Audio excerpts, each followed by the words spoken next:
Bowman. Here. Sellers. Here. Nixon. Here. Stevens. Here. Chair West. Here. Agenda item number 1 is consideration and appropriate action relating to a request for approval of the consent agenda. We have 4 items on the consent agenda tonight. I believe we're going to I'd like to pull off item D for further discussion. A, B, and C are still there. We can entertain a motion for those 3 items, or if someone else wants to pull something off of there, we can do that as well. I make the motion on A, Second. B, and C. Let's Motion vote, to please. approve. What's your to approve? motion? To approve the consent Okay. agenda items A, B, and C. Mhm. Right? 'Cause we're pulling D. Yes. Wilson. Yes. Boris. Yes. Bowman. Yes. Sellers. Yes. Nixon. Yes. Stevens. Yes. Chair West. Yes. Item 2 is consideration of action relating to the items removed from the consent agenda. I believe Mrs. Hilton has a few things to say about item D. Thank you, Chair West. Could I get you to read that agenda item, please? Thank you. Brandon, could you zoom in so that everyone can see that agenda item? All right. Item D of the consent agenda is to approve JZ 24 PUD 116.MI4, a minor amendment to PUD 116 to allow homes under 1,800 square feet for specific lots 1, 5, 6 of Block 1, Lot 20 of Block 2, Lots 1, 9, and 10 of Block 4, Lots 2, 3, and 4 of Block 5, Lot 4 of Block 7 of Fraser Meadows. Thank you. So I added this addenda to the agenda on, I think we got it out maybe at 4 o'clock on yesterday. So the agenda has to be posted 24 hours in advance of the hearing, and tonight's hearing starts at 6 p.m., so we barely met that deadline. And how we got to the conclusion of having the addendum added, we knew that there has been an issue based on some conversations we had regarding Fraser Falls Amendment. There was a major amendment to change some things in that planned unit development, and during that discussion with the public, we were advised that there were particular lots in Fraser Meadows 1 that did not meet the requirements of the PUD. And so an investigation was opened, and staff began to look into that. The applicant, as in the developer of Fraser Meadows, was put on notice that we had opened an investigation to start looking at the minimum square footage of the homes. And I'll state for the record that minimum square footage, as a rule, has always been, I can't say always, as a rule, has been part of the PUD process in the city of Jenks. And it's not part of zoning and land use, but it has been a very common conversation from, probably for the last 20 years for various reasons. The planner who was here for many, many, many years felt like that was something important to include in the PUD process, and that is how business had been done. So if you look at a document for planning and you look at a planned unit development, that is not something that the city regulates normally, nor is the minimum, we'll just leave it at that. So it was brought to our attention, we started an investigation, and what we discovered is at the time that I started the investigation, there were homes either built or applications received and homes partially built. And there were 7 homes that were between, well, it'll be easier to look at it. There were 2 homes that were around 1,600 square feet, and the remaining balance of those were about 17 plus 100 square feet. So before we got to tonight, there were 2 more applications that had already been approved internally that were ready for sale, and they were not allowed to be sold. But the reality is that's 11 community members who were unaware of a conflict between the filed plat and the approved PUD document. So those are 11 neighbors future neighbors who had no idea. And how we got here, I still can't tell you. I don't have an answer, and I know that probably won't feel good for a lot of you, but that's just the fact. This plat and this project started 4 years ago. There was a different planner in this seat at that time, and then that planner left, and there were multiple other people helping out with planning during that time.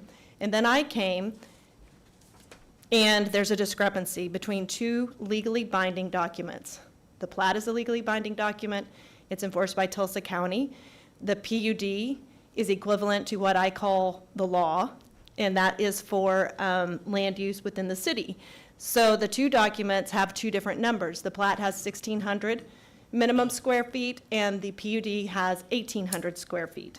So I have given the Planning Commission a document that summarizes those, and I sent it out earlier to some of the citizens who had asked about it.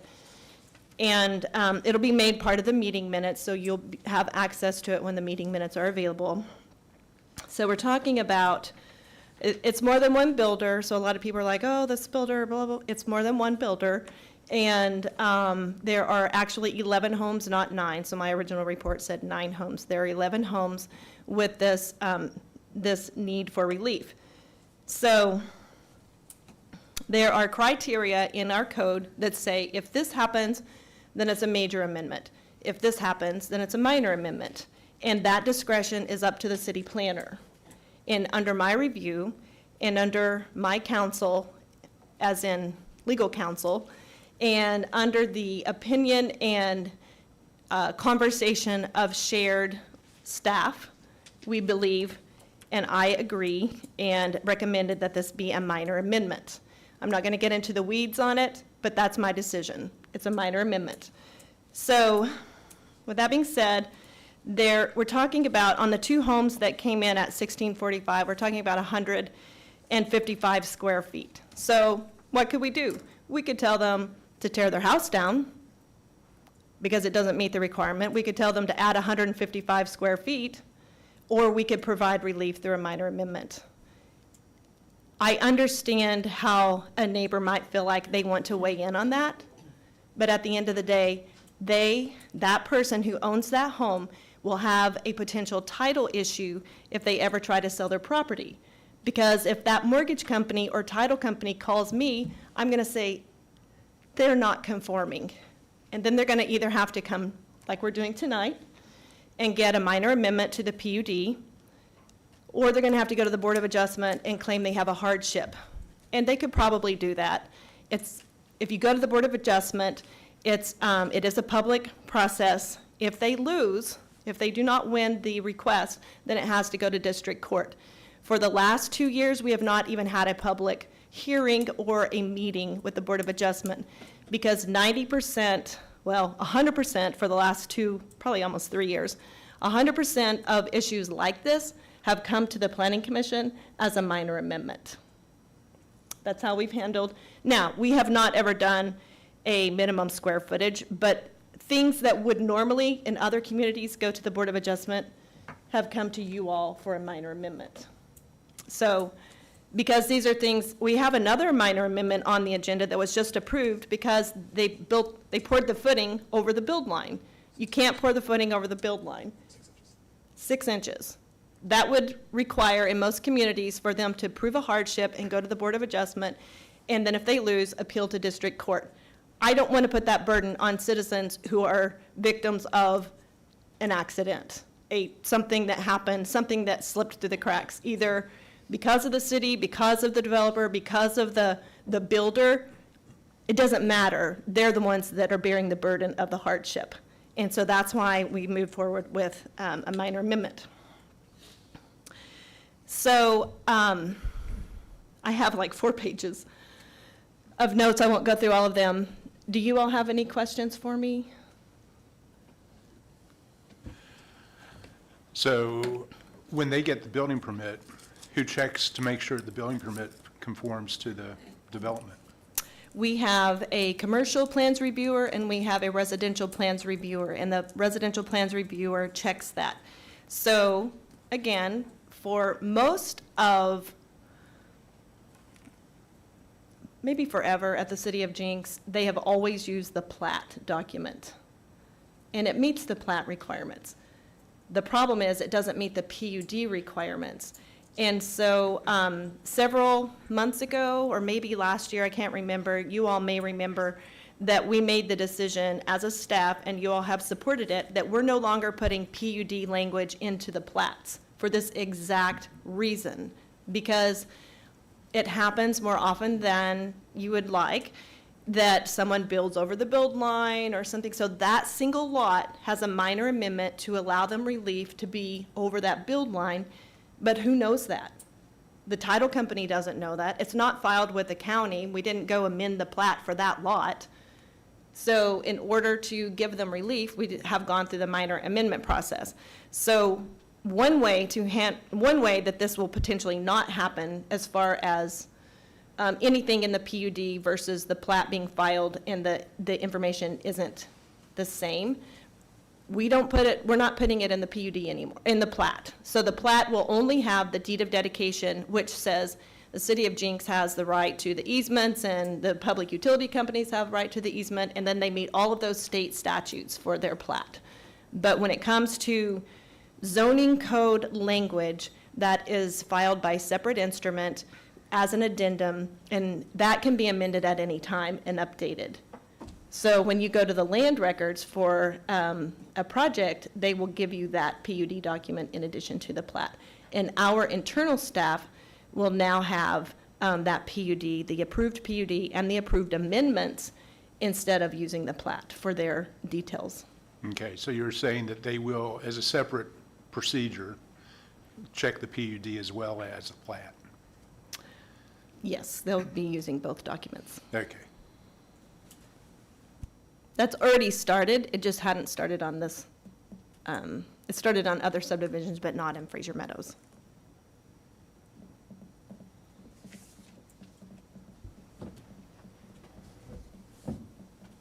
Amy, you have a question? I don't. You had your microphone on, so wasn't sure. Any other questions for Mrs. Hilton about this? No. Well, thank you for describing that for us. You did an excellent job with that. Seems like common sense, a common sense way of fixing an error that's taken place that, you know, nobody's at fault except for however it got to be a discrepancy in the first place, which that was years ago and nothing that we can change at this point. So without further question or discussion, we can have a motion on item D that was pulled from the consent agenda. Make a motion to accept the minor amendment.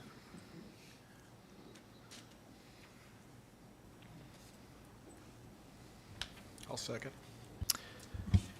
Let's vote, please, Brandon. Wilson, Yes. Boers, Yes. Bowman, Yes. Sellers, Yes. Nixon, Yes. Stevens. Yes. Chair West. Yes.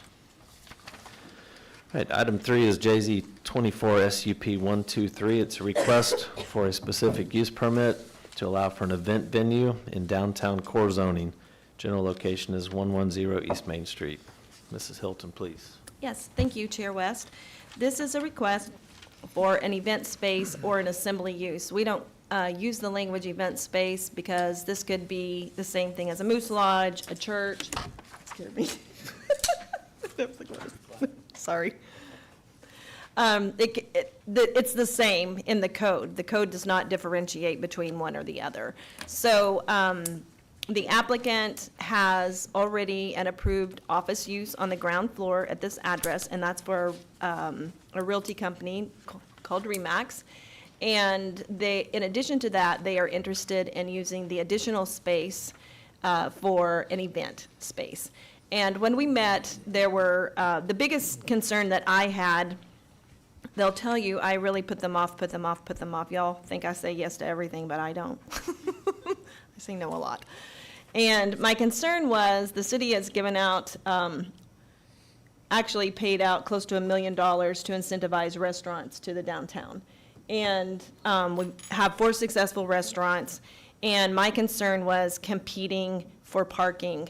I don't personally no, and we have a parking study that will be completed in January, and hopefully we'll have that available to the public sometime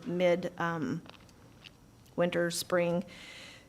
But I don't know at this time, unfortunately for you all, if we need more parking, our parking is adequate, or whatever. When we updated the UDO, one of the big conflicts that we had was what type of uses should be allowed on Main Street.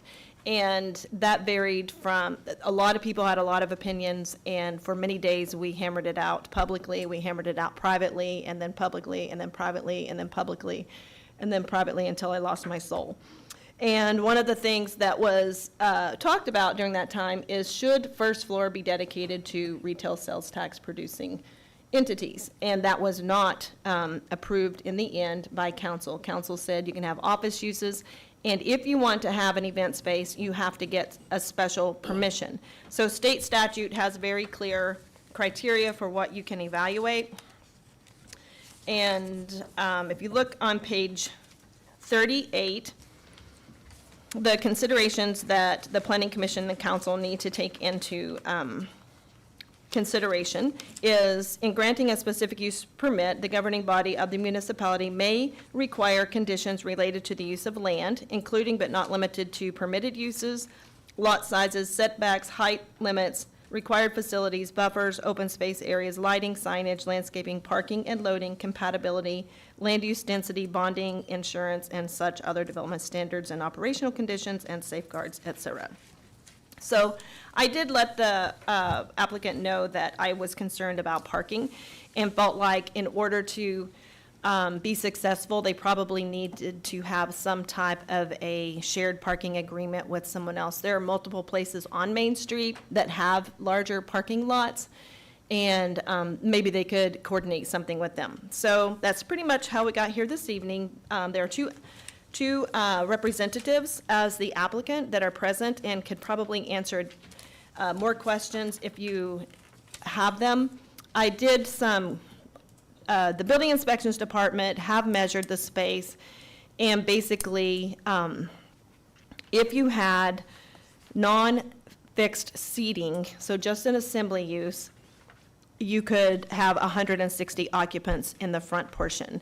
If you had assembly use only, so no fixed seating, you could have up to 50 occupants in the rear. So those were the two numbers that the building inspections department came up with.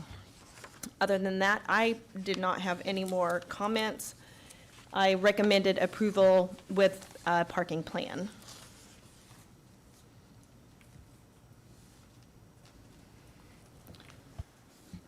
Thank you, Marseille. Any questions about this?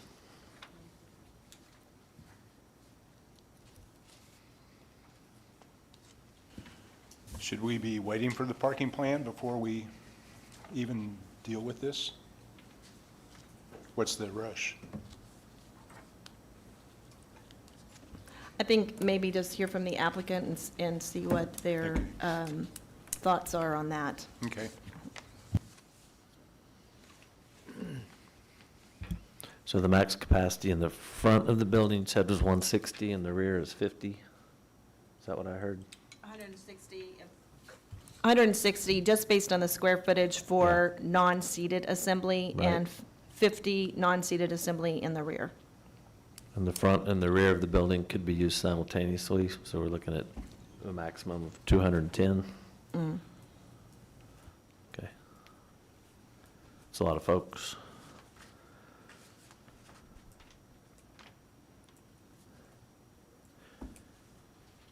Any other questions before we hear from our applicant? Nope. All right. If the applicant would like to come up and speak with us, that would be excellent. Please give your name and address, please, for the record. My name is Angie McFadden. My address is 908 North First Street here in Jenks.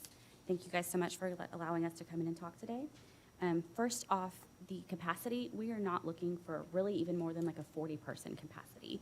The back room is going to be my conference room, Remax during the day, but we thought, I have kids that grow up here in Jenks. There's not a lot of places to rent for small events. And if we're not using it on the weekend, it'd be a great place for a list of things that my partner can talk about that she could do there. But we're not looking for the front space to be the event space. That will be Remax. that will have desks in it. The conference room as well will have a giant conference table. So we're really not looking for a large number to be approved. Gave you guys a little folder. In the folder, there is a letter from Josh McFarland, the owner of Red Dog Construction, in regards to parking, that he will allow us to use his parking lot, and that should be sufficient for the amount that we're looking for. There is also one from Greg Helms, an architect. We weren't sure what would happen tonight, if there would be requirements that you guys need us to do for our building, but he is on board to help us with anything you guys request that we change about the building. There are a few letters of support from the local merchants, just in case. We really didn't know how to be prepared, what you guys would want to hear from us tonight, so we tried to put a little bit of everything in there. I also included a floor plan, so you could see that that conference room is really the area that we're wanting to use for the event space.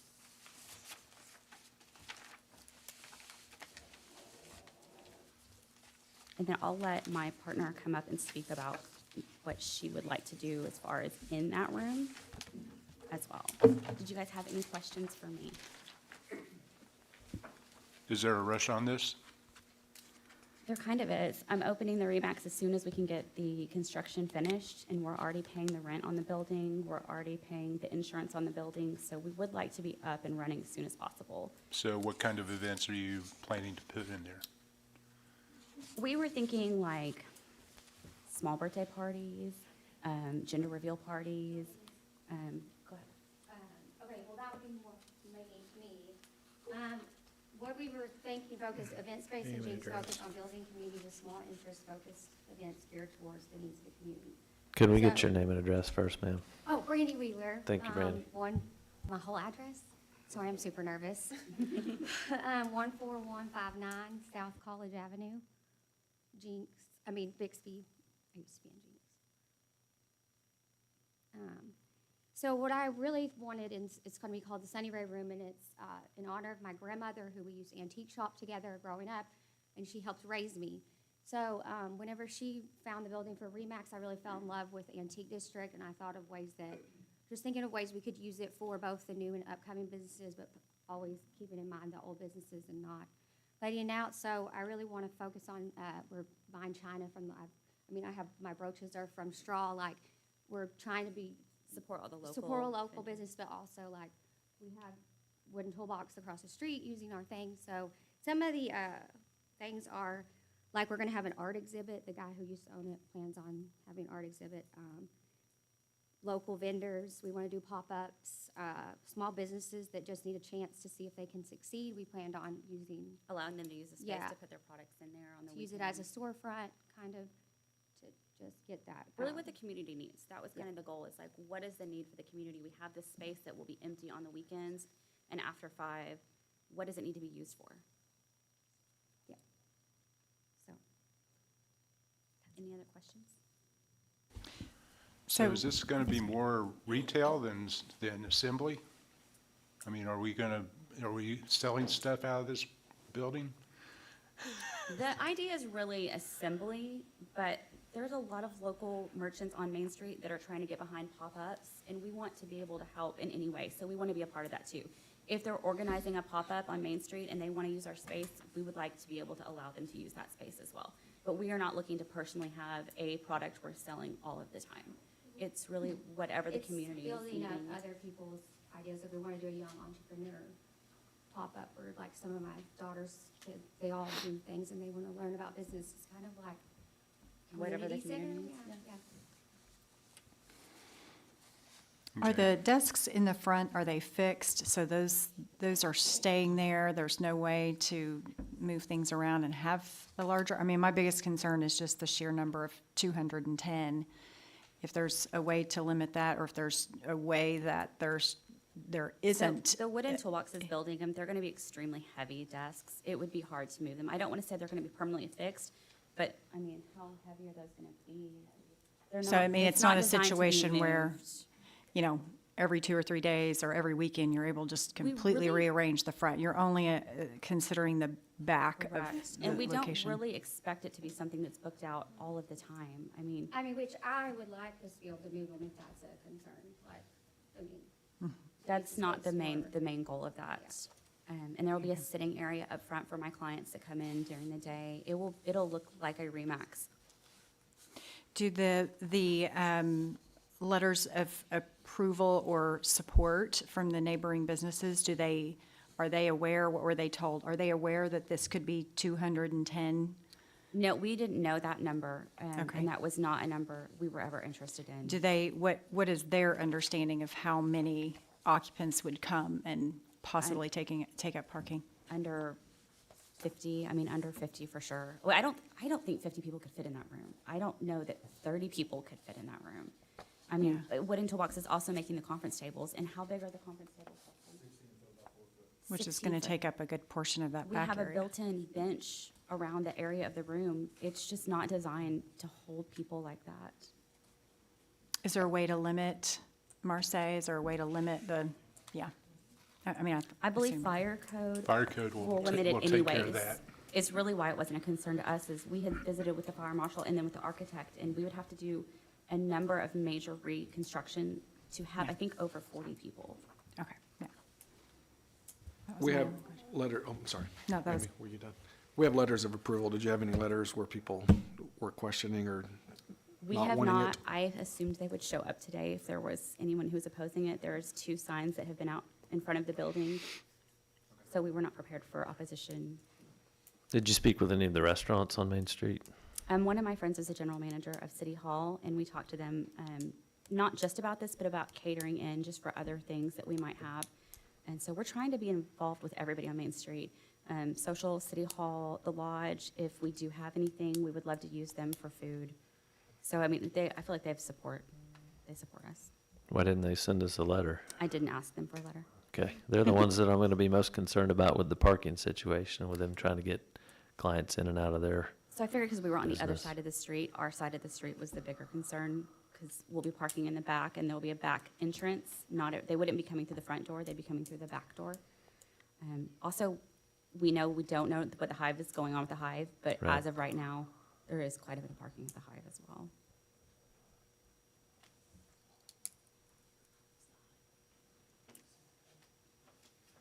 How many spaces are available with McFarland's business? He did not put that in the email. I'm going to guess 20, 25. And then we have a small parking lot right next to us as well that holds 10 to 15, and then 4 in our back driveway.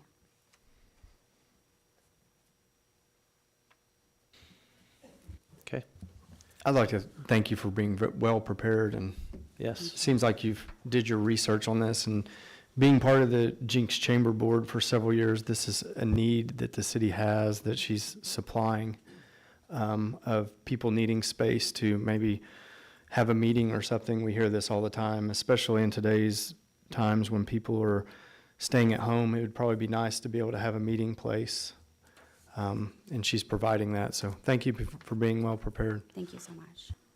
Will this meeting space be free? For certain ones, it will. We will allow, if city council, if we have kind of talked about a list of what we would donate it for. The local merchants, if we needed the local merchants to meet somewhere, we would definitely take that into consideration, offering it up for free. So what's your normal rack rate on it? What's the rental rate? We really haven't thought about it. We really are trying to tailor it towards what the community needs. I have 4 children, and I know how hard it is to rent anywhere for a birthday party and things like that. So the idea is the cost to be low. If someone wanted to have a micro wedding with 5 people, like an elopement, we want them to be able to afford to go somewhere pretty and have something like that, because there is no space for that. Could always be a wedding chapel. Right. Just somewhere that people can gather, that is a pretty decorated, nice place, that they're not having to spend $1,000 an hour to rent a space. I personally have run into it over and over and over again over the years. And this building opened that opportunity that we could provide something for the town that would maybe meet those needs. Just for my general, what is the square footage of the entire building? The entire building, it's 2,600, but it's 2 stories. Upstairs is about 600 square feet. And the back room, the conference room, I'm going to say 300 square feet? 750. Is it really? So the back Okay. room that we're primarily talking about here, that you're talking about Yes, ma'am. using, 700. ish square feet? 752. Okay. The front is 1,125, and the upstairs is 770.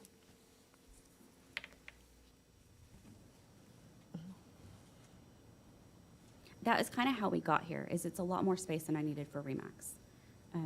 It's a beautiful building, we fell in love with it. One of our favorite things to do, me and my children, is to shop downtown. Even when it was antiques, we loved to go up and down.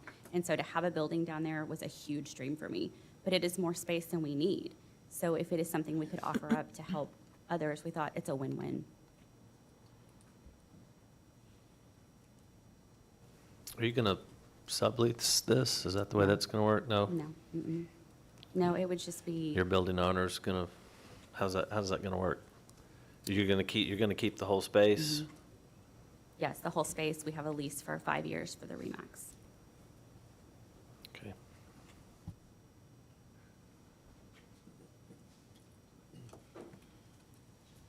All right, any other questions of the applicant? If not, well, thank you very All much, right, ma'am. Thank you so much. We'll go and open the floor to public comment. If you wish to make a comment on this agenda item, please come forward, give your name and address, and we will hear your concerns or your support.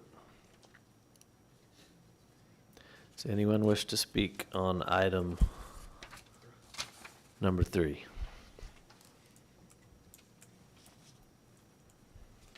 Okay, we'll go ahead and close the floor, come back to the Planning Commission, further discussion or a motion on item number 3. I personally kind of like the idea. My biggest concern is the parking. I mean, everybody's talking about parking for the restaurants and parking for events, and I kind of agree with Amy. If we, the applicant said they're looking for maybe 40 people or less, if we could make that maybe a motion contingent on that being the maximum allowable. The applicant seems to be in agreement with that. That will reduce our parking demand.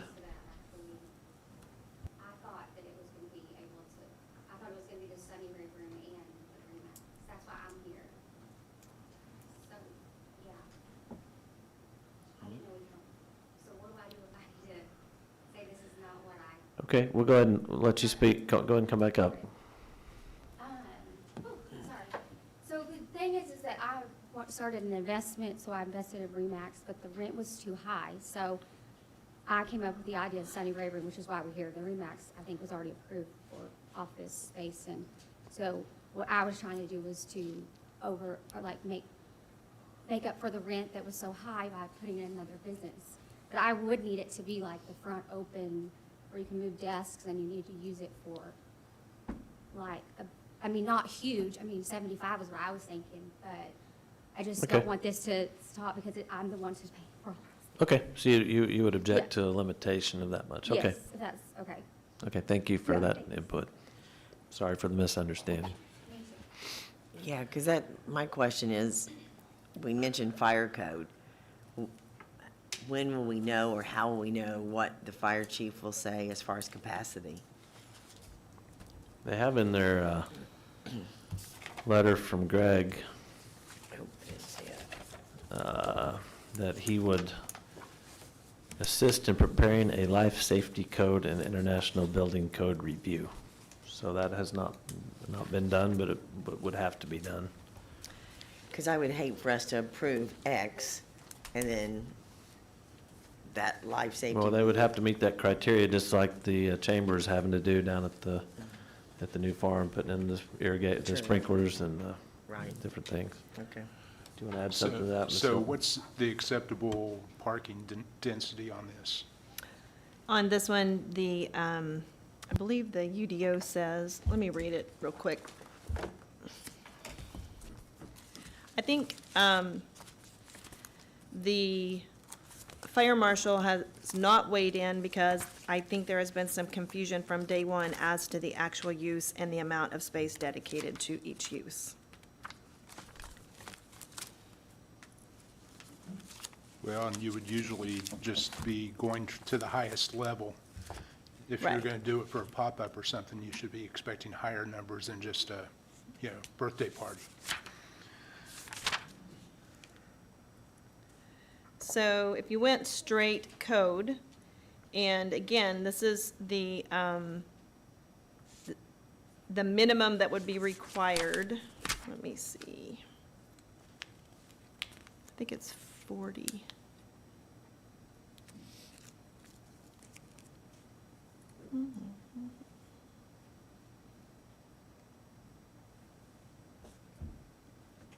One per 40 square feet of space. So So about 20 spaces, uh, 18 spaces probably.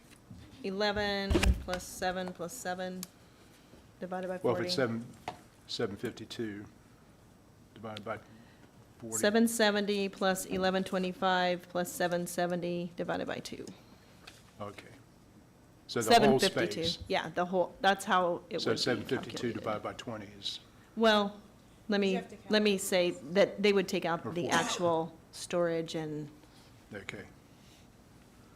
no, it says gross floor area.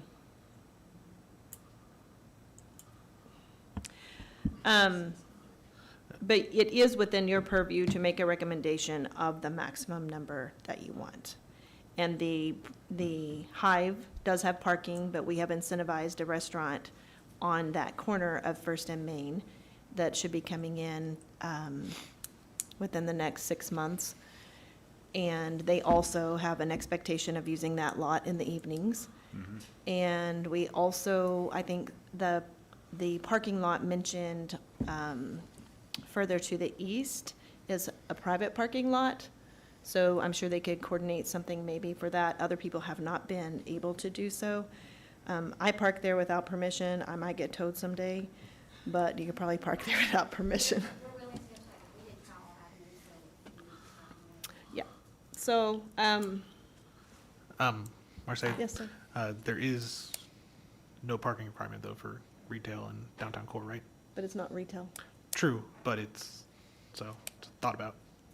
I mean, I In the don't downtown remember core, what an the- office would not require any type. But because this is a competing, that was why I suggested to them from day one that they should probably come up with a parking solution. And I think they talked to Mr. McFarland. So I think that that would be their parking solution, is to work with Mr. McFarland for his parking in the evening. Right on is 37 parking spots. Thank you.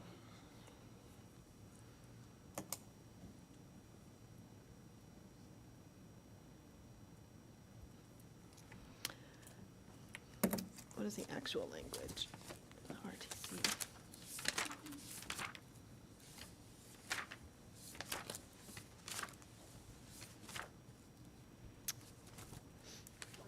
Yes. One more thing, sorry. 75 parking spots total for Hive, Red Dog, and then they're all good behind us. Or next door.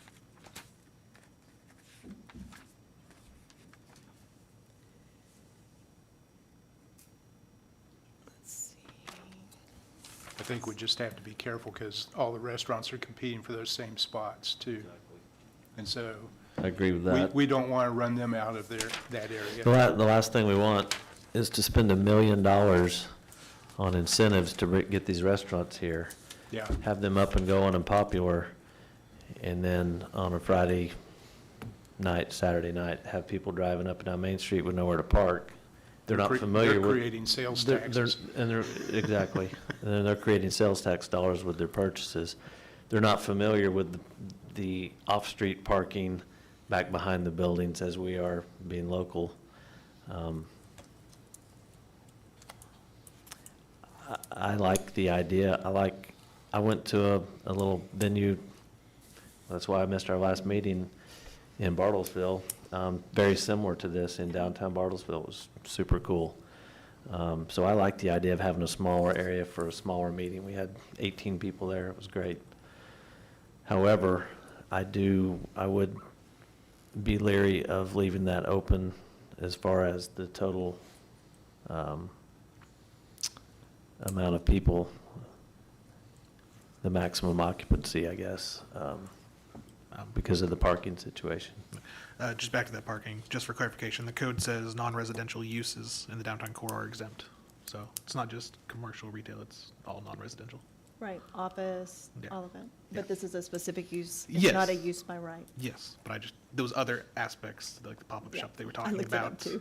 should theoretically not really be registering because we wouldn't require another store to park in that aspect. The event center, yes, but Thank you. I'm so sorry, as an elementary school teacher, I thought, I was not prepared for that, and I know she told me about parking, and she tried to get me, but I just didn't. But could you just give us a chance to like try other like somebody else, like there's the banks, like, sweet, is it possible? Because I understand, we don't wanna be coming in here disrupting the community and not have, we want to have enough parking.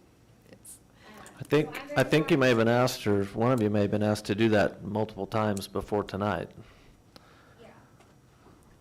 I'm very sorry. Okay, well, thank you. Time between now and council. Yeah. Yeah. Okay, thank you, we hear your concern.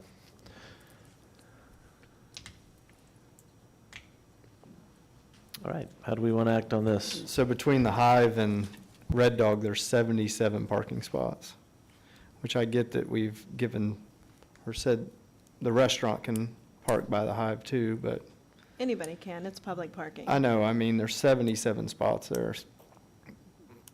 So, So you're saying to limit it to 75, we should be okay, is what or you're saying not to put a limit? if there's no I'm only carpooling, I asking. guess that's what I mean, most that's people where you aren't came gonna- up with that math? They're usually not going to drive separately, I guess, right? They're going to drive with multiple. I think I'm more concerned about the Friday and Saturday nights, because those are going to be the high tide areas for the restaurants, and so, and making sure that we're covering everybody, including the applicant. We have secured Royal Valley also if we do need to go that avenue, and we did contact Bank Board first. They just were not able to give us a solid answer yet. They have allowed city to use their parking, but they were a little unsure about the private sector, so that's still kind of going through approval process. Do you want him to come back to the podium?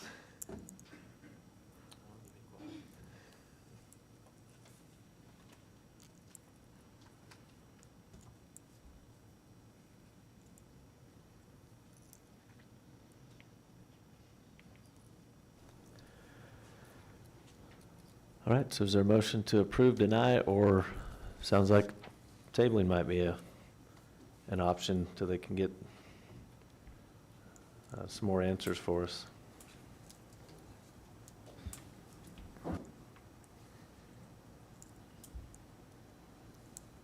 What answer are they gonna come up with? I mean, there's not How many- more parking spots. What they're gonna that are gonna do, show how many up. people they're gonna expect, So that could their be, maximum I occupancy. understand. We that heard part of 40, it. we heard maybe 75, they don't know. We might park at the bank, we might park, I- lots of questions. I mean, is there a rush? I mean, can we not just go ahead and table it until we get some more answers from their side? I know they've had time, but I mean, as opposed to just straight out saying no right now, if they're willing to do some more legwork, I feel like we should allow them to do so. Everybody's agreed that it's a great idea and it's needed in our community. The question is just how much are we going to limit the amount of people that are in it? So let's let them get those answers, come up with whatever parking they can. That's my opinion at this second. And I So- would have to agree, because I'm struggling. I would hate to make a decision that's either going to hurt them, or I don't know if it'll really help them. So I just feel like we're in a dark game here. What number are we going to pick? But I don't think we can really make that decision based on what we know today. in I'd just like to parking. see on parking as well, how do we guarantee that, I mean, we're designating certain parking lots. There's no way to really do that. Maybe there is, that could be something that they could come back with, because regardless of where you say there's this or this lot, people are gonna park wherever they can find the first easiest, closest spot that they can walk to. Yeah. So it's still going to end up being front row or on, possibly take from somebody else, unless there is some plan on how that parking is designated for Red Dog. or, their parking has to be at Red Dog or whatever. I'd just like to see a little bit more of a clear-cut plan for me personally, to make me more comfortable with it. Well, and I think also, I think we see the value of Main Street. Main Street's really starting to bustle now. And our biggest challenge is going to be parking. And so how do we handle that? I don't know if the parking study is planning to give us any of those pieces of information, but It will. The parking study will tell us if we're close to capacity, if we're not close to capacity, if, it should provide the information of what is capacity and, identify the spaces that are public, that are private, and, offer some solutions. And the first draft response is scheduled to, be given to, at least a conversation is scheduled for January the 9th, I think. 6th or the 9th, I can't remember. So it's coming very soon. We should have some better answers. if people come down to Main Street to try and have a night of dinner, drinks, and they can't find a place to park, they won't come back. And so it's sort of like church. If you don't have a parking spot for them, they're going to go find another church. And we need to make sure that we drive people to Main Street, not to send them away. And so that parking study is probably pretty important for our decision-making. So I have a question. I attend a lot of events in downtown Jenks and have never not found a parking spot. Just throwing that out there. I've never once. I've been Friday, Saturday nights. I've been doing community events for the last 15 years down here, and I've never not been able to find a parking spot. I am probably willing to walk a little ways, Yes. but I've never not found a parking spot in downtown Jenks. And I hope maybe there's one day that we can't find them, and it's a great place. But parking is, as long as I've been on here, has always been a big issue. And when I go down there, I even mentioned it to my kids when we had lights on. I was like, we parked right there and walked 1 block.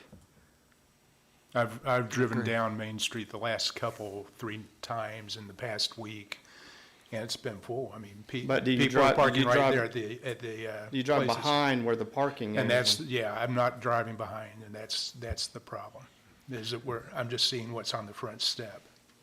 I just think something like this will work well with the restaurants. I mean, it brings people into Yes. our city, into our restaurants. I think this is something that would be fantastic It is a draw. for the restaurant owners.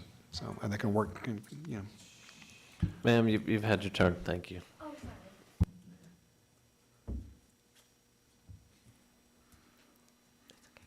So, again, did you have something else to say, Marcy? I'm sorry. I think that,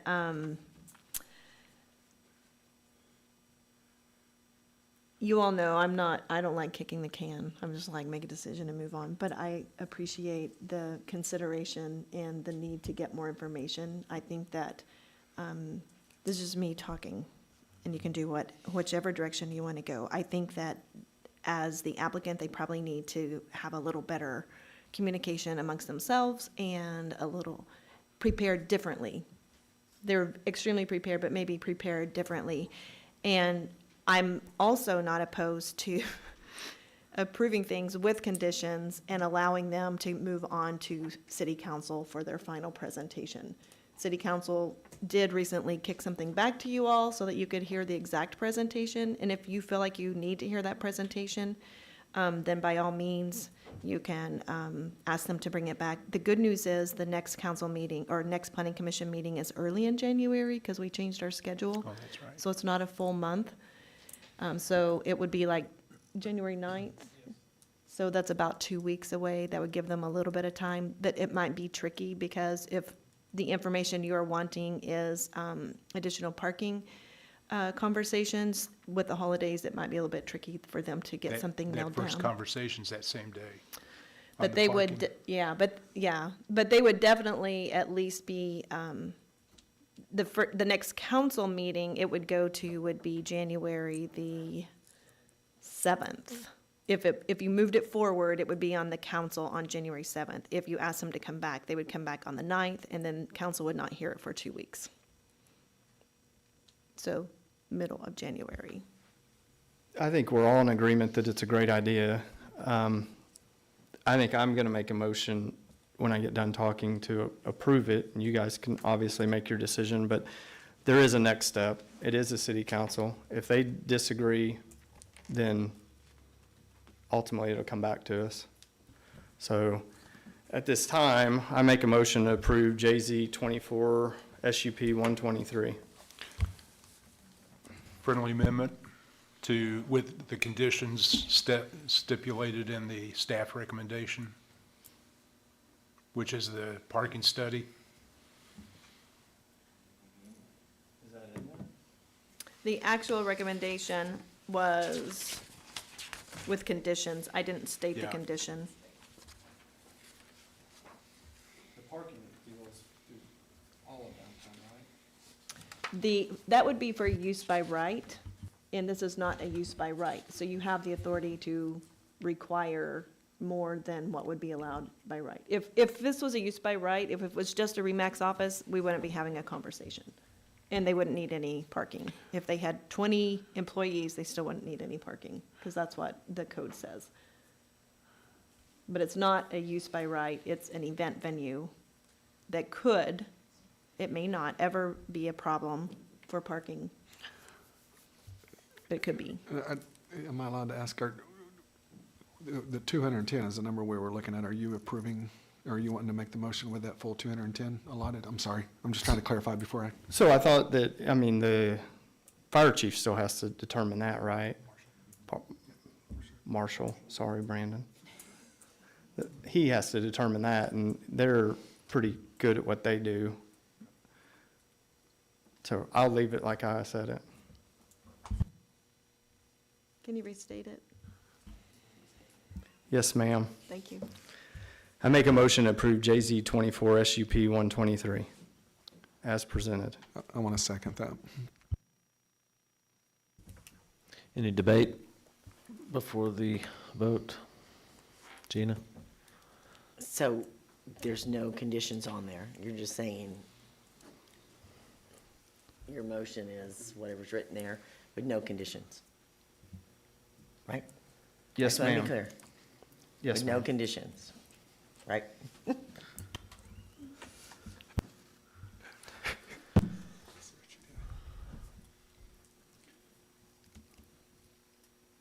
I've got multiple issues with this application. Don't we have a motion in a second? And then we're going to debate your motion.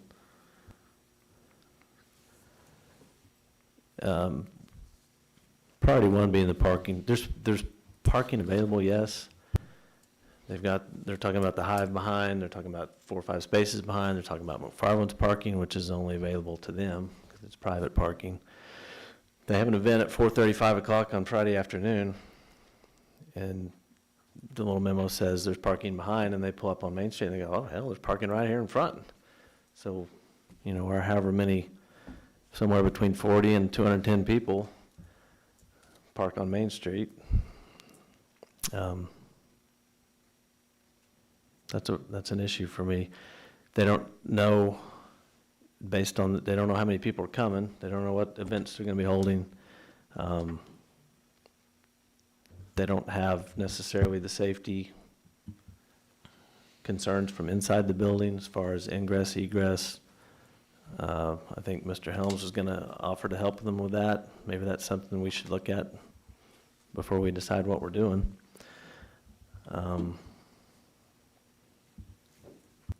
I don't know, just a lot of loose ends on this application to make a decision to potentially have 210 people parking on Main Street on a Friday or Saturday. Are you saying if the number was limited down to the 75 that was mentioned, or 40. prefer to table it? I'm with Marseille. I don't want to table it. They brought an application to us. We should act on it. We either like it or think it's good for the city, or we think it's harmful to other businesses in our downtown core that the city's made a decision to spend $1 million taxpayer dollars to get those restaurants going. This city also approved this request when it was submitted. right? I mean, when it was entered in, the wording was recommending the With potential conditions. correct, which is what the motion is. There's no conditions on the motion. No conditions. Okay, I understand. Okay.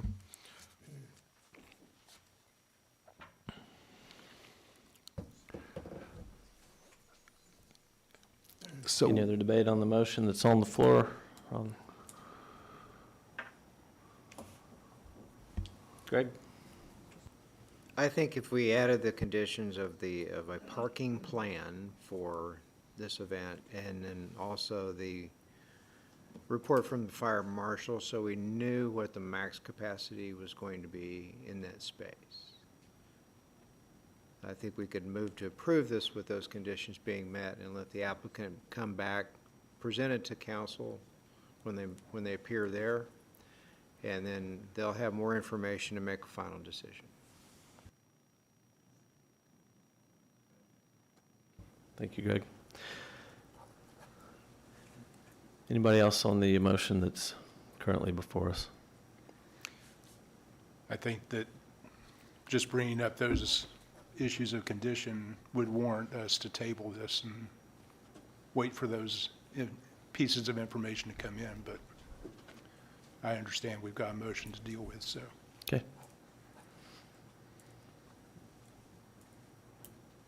All right, Brandon, let's vote on this motion.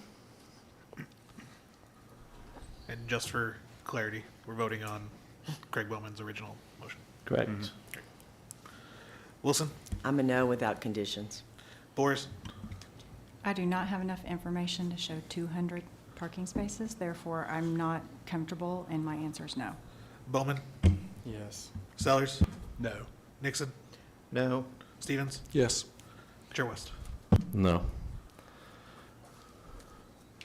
So motion fails. Is there another motion?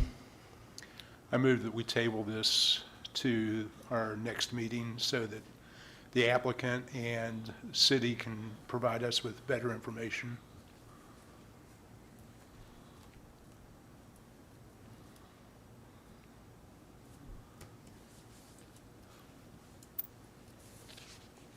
I'll second. We have a proper motion and a second. Is there debate on this motion?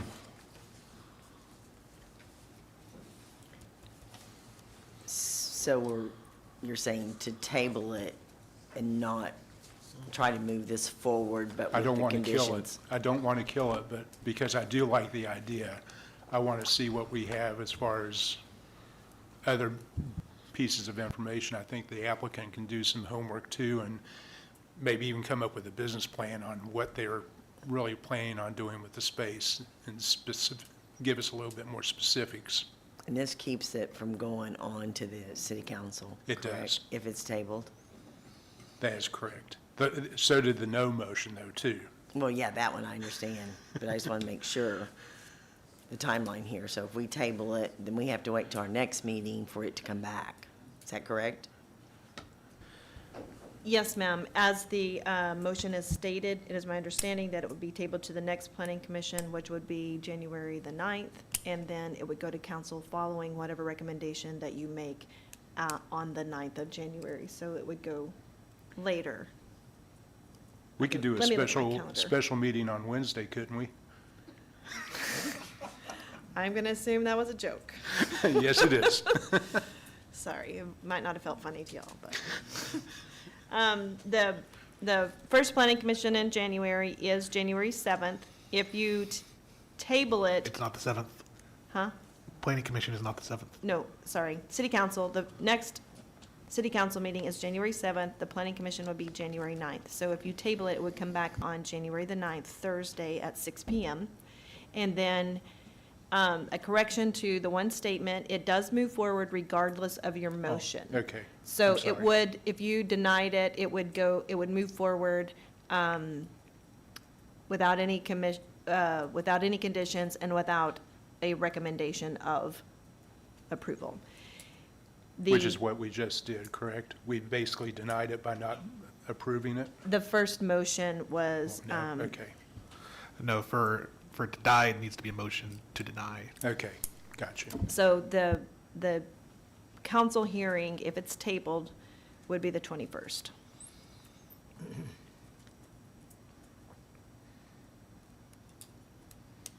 I mean, the reality is, it could go to council and they could send it back. That's what happened the last time. So then now you're even longer because you missed the January 9th meeting. Yeah.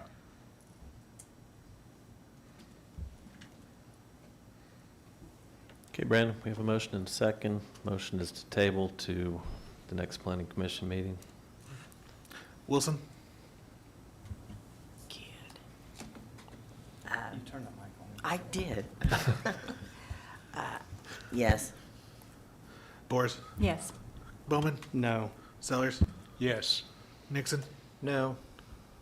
Stevens? Yes. Chair West? No. Motion carries. So this will be tabled to the next planning commission meeting, which is, what's that date again? January the 9th. All right. Anybody need a break? Anybody need a break? Okay. Let's keep rolling. Item number 4, JZ 24 PUD 151 is a request for a planned unit development overlay and a zoning change from AG agricultural to RS2 residential single family, general location west of Kimberly Clark Place and south of 131st Street.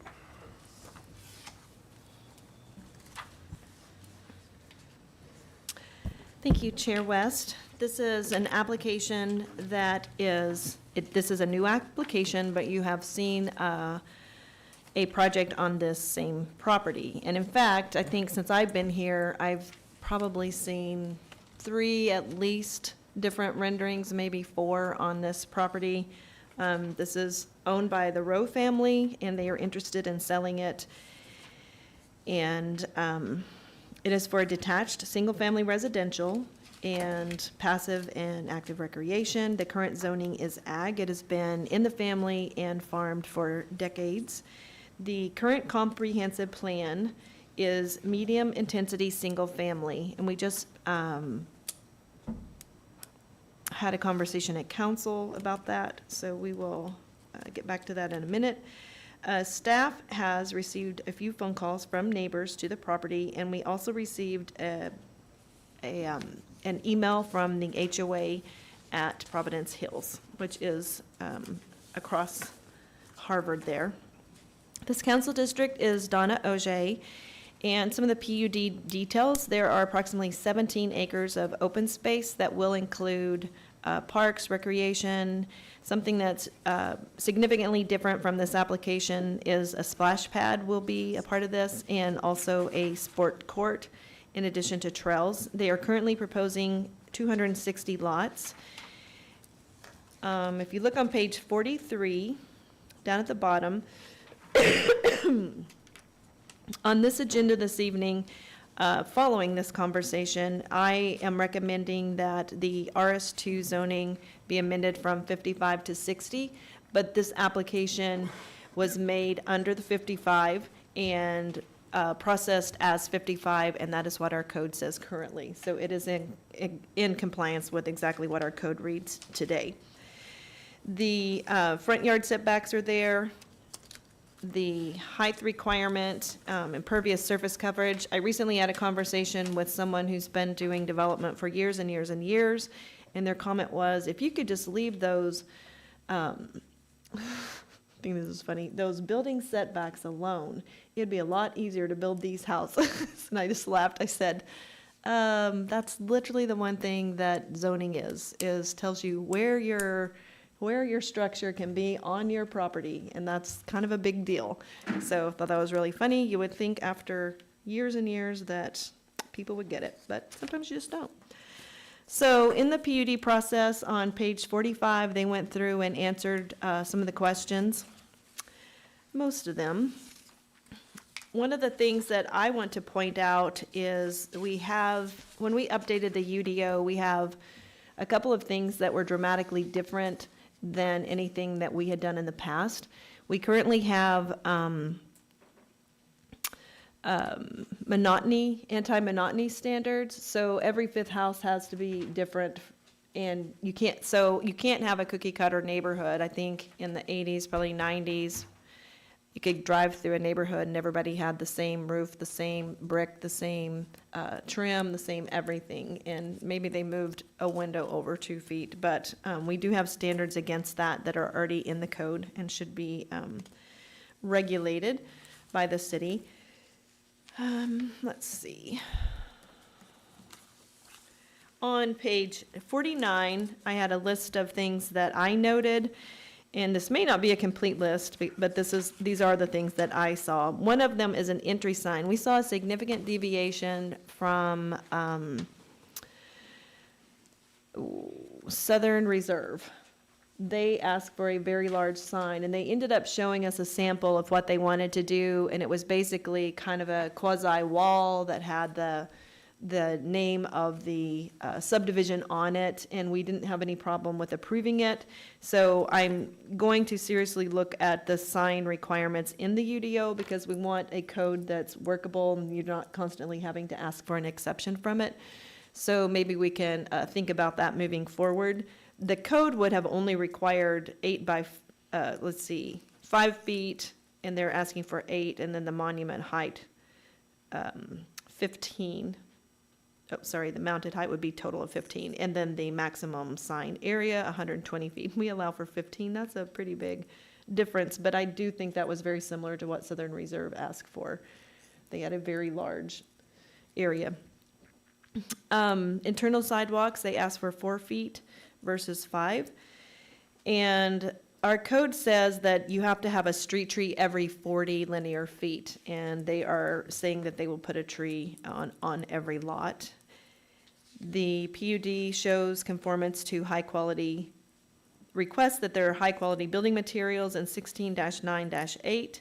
And let's see, the PUD utilizes time-weather tested materials that are of a higher quality than what is otherwise required by the UDO, including but not limited to masonry, wood, and I added vinyl siding is prohibited.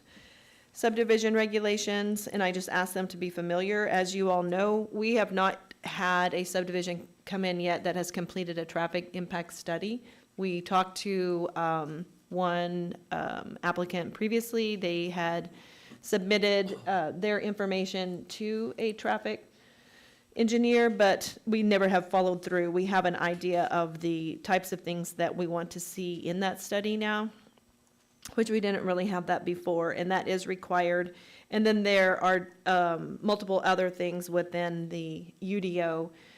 Allowing accessory dwelling units, we allow that by right, and I always tell the applicant, if you don't want to allow accessory dwelling units, you would have to strike it, make that a provision in your PUD, because the zoning code would allow for it. So little things like that, irrigation has to be landscaped, et cetera. So with that being said, the general location is between Kimberly Clark on the far east, and when we did Harvard Oaks, when that one was approved, they were required to connect all the way to Kimberly Clark. That was not impossible. We finally got to the right person at PSO to get an access easement. So we'll get that information if this project moves forward and is approved to the applicant. And then it's bordered on the north at 131st and on the west. I might have said west a while ago, but it was east. Harvard on the west. It is Bixby Public Schools. It is not this Jenks Public Schools. And we have heard in the past from Providence Hills. So with that being said, you can look on page 51 of your packet. That starts, this project is called Kimberly Estates. They have their development concept. When you're looking at the comprehensive land use map and talking about density, which we've talked a lot about that in the last few months, and they did list in their document the densities in the general area, and they are very similar to what has been built density-wise in that area. If you keep going on page 58, has their development standards.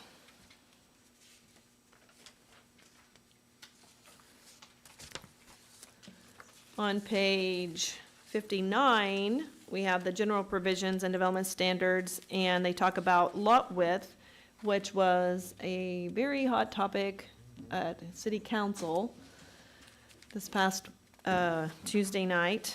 And they did list, they are very similar to what is actually built in that general area. And then, of course, I showed that they're asking for an exception to the sign code. I think that is the most of it. The other thing, I would say, building materials has been a staple in planned unit developments, and they do have a statement in there. And then also, as we talked about earlier, with the other project, minimum square footage of house size has been an ongoing conversation at the city of Jenks. It is not regulated by the Unified Development Ordinance, and it is not part of the zoning code in most communities. That is not something, but I think that's it.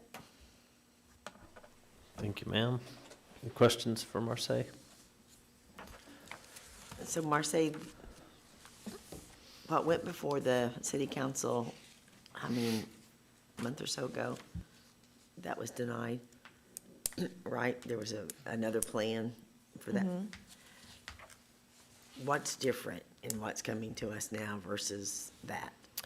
Well, that one's not on the agenda, and I don't remember a lot of details, but I think one of the biggest problems that council had was when they came in, they were asking for a much smaller lot, and they did not have an appetite for a very small lot. And this one is actually asking to rezone to RS2. The other one was RS3, and had it was a lot more dense than this one, or it was more dense than this one.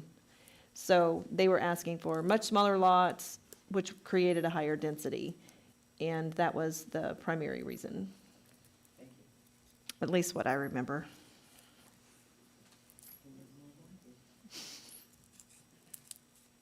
Oh, amenities. That was the other thing.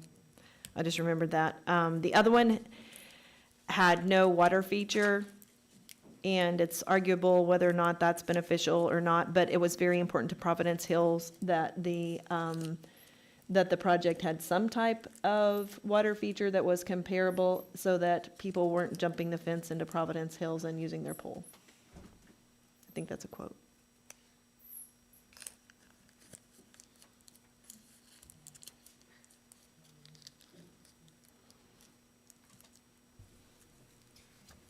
Any other questions for Marseille before we hear from our applicant? So Marseille, this, just to reiterate, this fits with what our comprehensive plan says is likely, or kind of what we want to see out there. And it also meets our new UDO and zoning code regulations, correct? It does, with the exception that the code currently says 55, and so it does absolutely meet it. Yeah. Until in a minute, it probably won't, but it's okay. It was accepted, and when it was accepted, 55 was the standard. Right.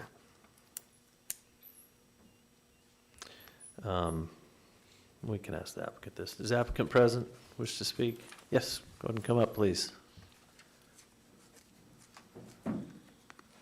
Good evening. If you would give your name and address, please. Good evening. My name is Megan Pasco with Tanner Consulting, 5323 South Lewis Avenue. I was here before you all, I don't know, a month or two ago, talk about this project. As we discussed, it moved forward to City Council. City Council did not approve it. I am back here today with a different developer. So Tanner Consulting, same consultant, but different developer. Can we pull up the site plan, Brandon? I want to just highlight the differences from this project to the last application, and then I'm going to give Levi Green with Piper Management a chance to speak about his vision for this process, for this project. The biggest differences, like Marseille pointed out, we have added a splash pad a multi-sport court. We envision that being some kind of mixed use with basketball and a pickleball court. One concern we heard from citizens was they were concerned about fountains in the ponds. So we have committed to putting a fountain in every wet pond. So the little swirls showing fountains are real. We really do. We'll put those in. And then we've increased the minimum lot width. In the first application for this project, we asked for 40 and 50-foot wide lots. This application has a minimum of 55-foot wide lots. My background is in engineering. That's what I really do for a living. I have absolutely no concerns engineering-wise for this project. I'm here to answer any questions you may have about that. But other than that, I want to turn it over to Levi so he can talk about what he sees for this property. I have a question real quick for you, Megan. The street that runs east and west across the southern end of it, how long is that? I don't know. Over 1,000 feet.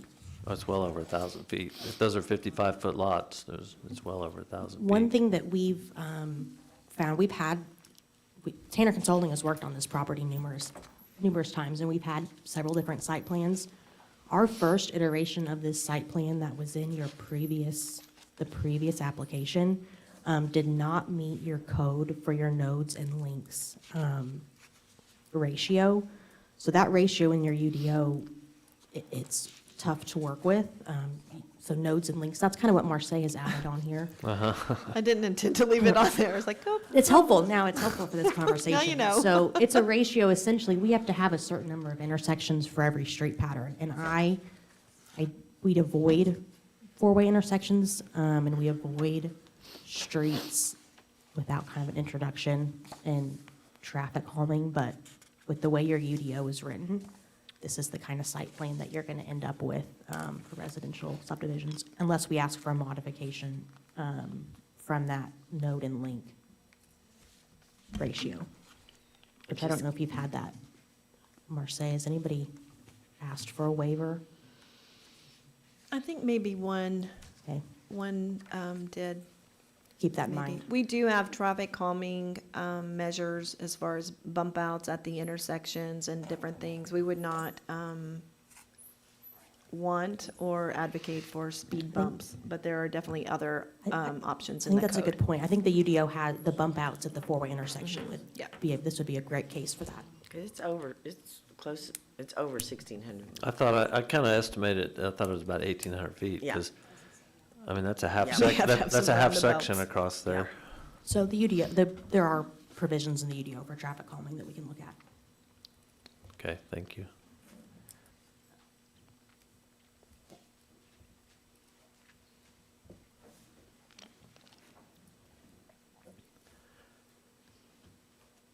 Good evening. Evening. Thank you for the opportunity to speak about our project tonight, Kimberly Estates. Can we My get name your- is Levi Green. Sorry. Let me go with my address here. Gotcha. My name's Levi Green, address 2889 Forest View Drive, Claremore. This is the first time in front of this committee, so I'd like to share a little bit of our background.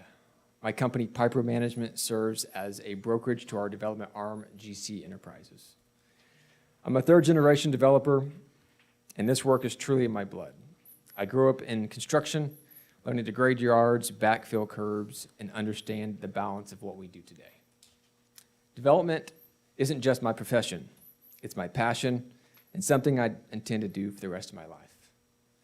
If you ask those around me that know me well, it's my obsession. My father, who's here with me tonight, also my partner, has been a part of a family legacy of development for over 35 years. Collectively, we've had the privilege of working with many of the largest home builders in Oklahoma, developing properties that have shaped communities in this region. When we saw the opportunity to purchase this land and align it with the market and community desire, we knew it was a project we wanted to pursue. While tonight's discussion isn't about showcasing the final product or diving into the square foot specifics, it's important to highlight that the PUD is designed to align with the UDO and address concerns raised by nearby residents, surrounding neighbors, and other board members in past discussions. We've done extensive research, including reviewing past meetings, to ensure this proposal is thoughtful and addresses those concerns. We partnered with Tanner Consulting for this project, as we've worked with them with over a decade on multiple successful projects in Tulsa and the Northeast Oklahoma area. Tanner Consulting's deep understanding of this site and contacts within the region makes them an invaluable partner. Their knowledge, as demonstrated through the work of this PUD, is unmatched. To make this information more accessible, we provided a simple overview of the PUD to attendees tonight. This summary distills the key aspects of this project in an easy-to-understand format. Now, this development includes plans for 260 lots. And why I say lots instead of homes is because we're developers, not home builders. We are bringing this before you as a land use, and we will let the desires of the community and market tell us what product will best be suited for this site. With numerous amenities aimed at fostering community engagement and creating a family-friendly environment, features such as a splash pad, pickleball, basketball court, and ample sidewalks, including ADA-compliant pathways to ensure accessibility and recreation for all residents. The development is designed with 3 access points, including connection to Kimberly-Clark to manage traffic flow efficiently and minimize congestion during peak hours. Additionally, traffic studies will be conducted to address those concerns in the future. What we're presenting tonight is not just a simple zoning approval. This PUD is a partnership between the city and the developer. It provides the city with a greater level of control and insight into the vision of this development. A PUD serves as a guiding document laying out clear expectations for both sides and ensuring alignment with the city's goals. By moving forward in this way, we're showing our trust in the city and our commitment to working together on this project and others in the future. As this board had stated in the previous meeting, it's not if homes will be built on this property, but it's when. That member went on to say, homes will be built here within the next 5 years. We truly believe the PUD that sits before you will bring that statement to life. I'm here to answer any questions you guys might have or elaborate on any of those of the proposal. I also want to acknowledge the valuable time of this board, as you guys are volunteers to make decisions that serve the best interests of this community. I will turn that back over to you and look forward to your feedback. Thank you. Thank you, Levi. Any questions for Levi? I had a question, I guess, about building materials potentially. I think we had written in the language potential masonry, maybe wood products. Do you have any? This product will be 100% masonry. 100% masonry. Okay, I don't think that's what I read, but I like that. Thank you, sir. That's the only question that I had in the drag strip, the east-west drag strip, but we'll try to deal with that as We'll defer that to the as we go engineer. through. Yes. Okay, thank you, sir. Thank you. All right, at this point, we'll go ahead and open the floor to the public. Anyone wishing to speak, please come forward and give your name and address. Try to limit your comments to 3 minutes. We going with sign-in tonight? That's good with me. Brandon's going to call her. Okay. Come on forward. Yeah, all right. My name is Elizabeth Wilson, and my address is 2103 East 132nd Street, which is in Providence Hills. So I was just thinking the biggest concern from the last agenda item about the downtown Jenks was the parking issue, and my biggest concern is that in and out of this entire community, all the roads are parking lots, going out on your morning commute and coming back on your afternoon commute. As far as the development in the last 10 to 15 years of this entire community. There are numerous there's numerous communities. There's Providence Hills and Harvard Oaks, all the ones listed here, as well as ones such as Yorktown up 131st. And in the last 10 to 15 years, let's say each of these communities has had maybe 500 to 1,000 cars, give or take. You know, most houses have 2 cars per house, sometimes 3. So let's say 500 plus cars for each of these communities. The traffic has increased significantly. And I've only lived in this area just over 2 years, and I've already seen year over year that the traffic on my morning commute has significantly increased. So on Peoria Elm from 131st all the way to the tollway, it is basically stop traffic every morning. Elwood and 121st. There's lines in different directions. I think some of that's because there's a 4-way stop, like a flashing red instead of updating to a time traffic light. But I would just say overall, I think there was mentioned a traffic impact study.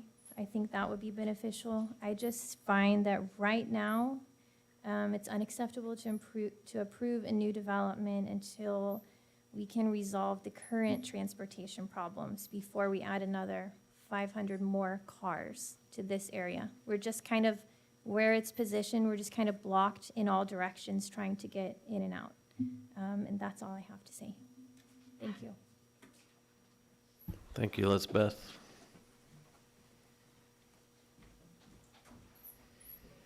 Brandon, you want to speak? No, sorry. I don't know what it is. Trying to figure it out. We're in testing mode. Huh? On the mic. All right, do you have someone else on your list, Brandon? Yeah. Carly Head.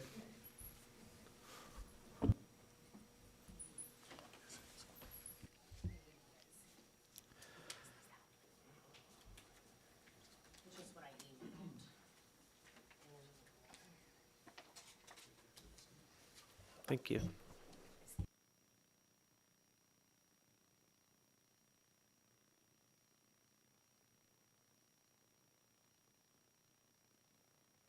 That's just the letter you emailed out? What? Is that just the letter you emailed out?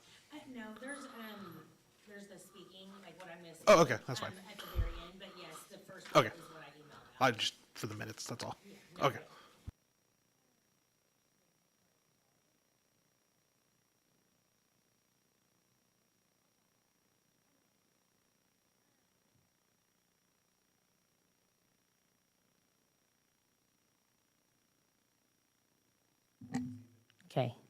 Okay.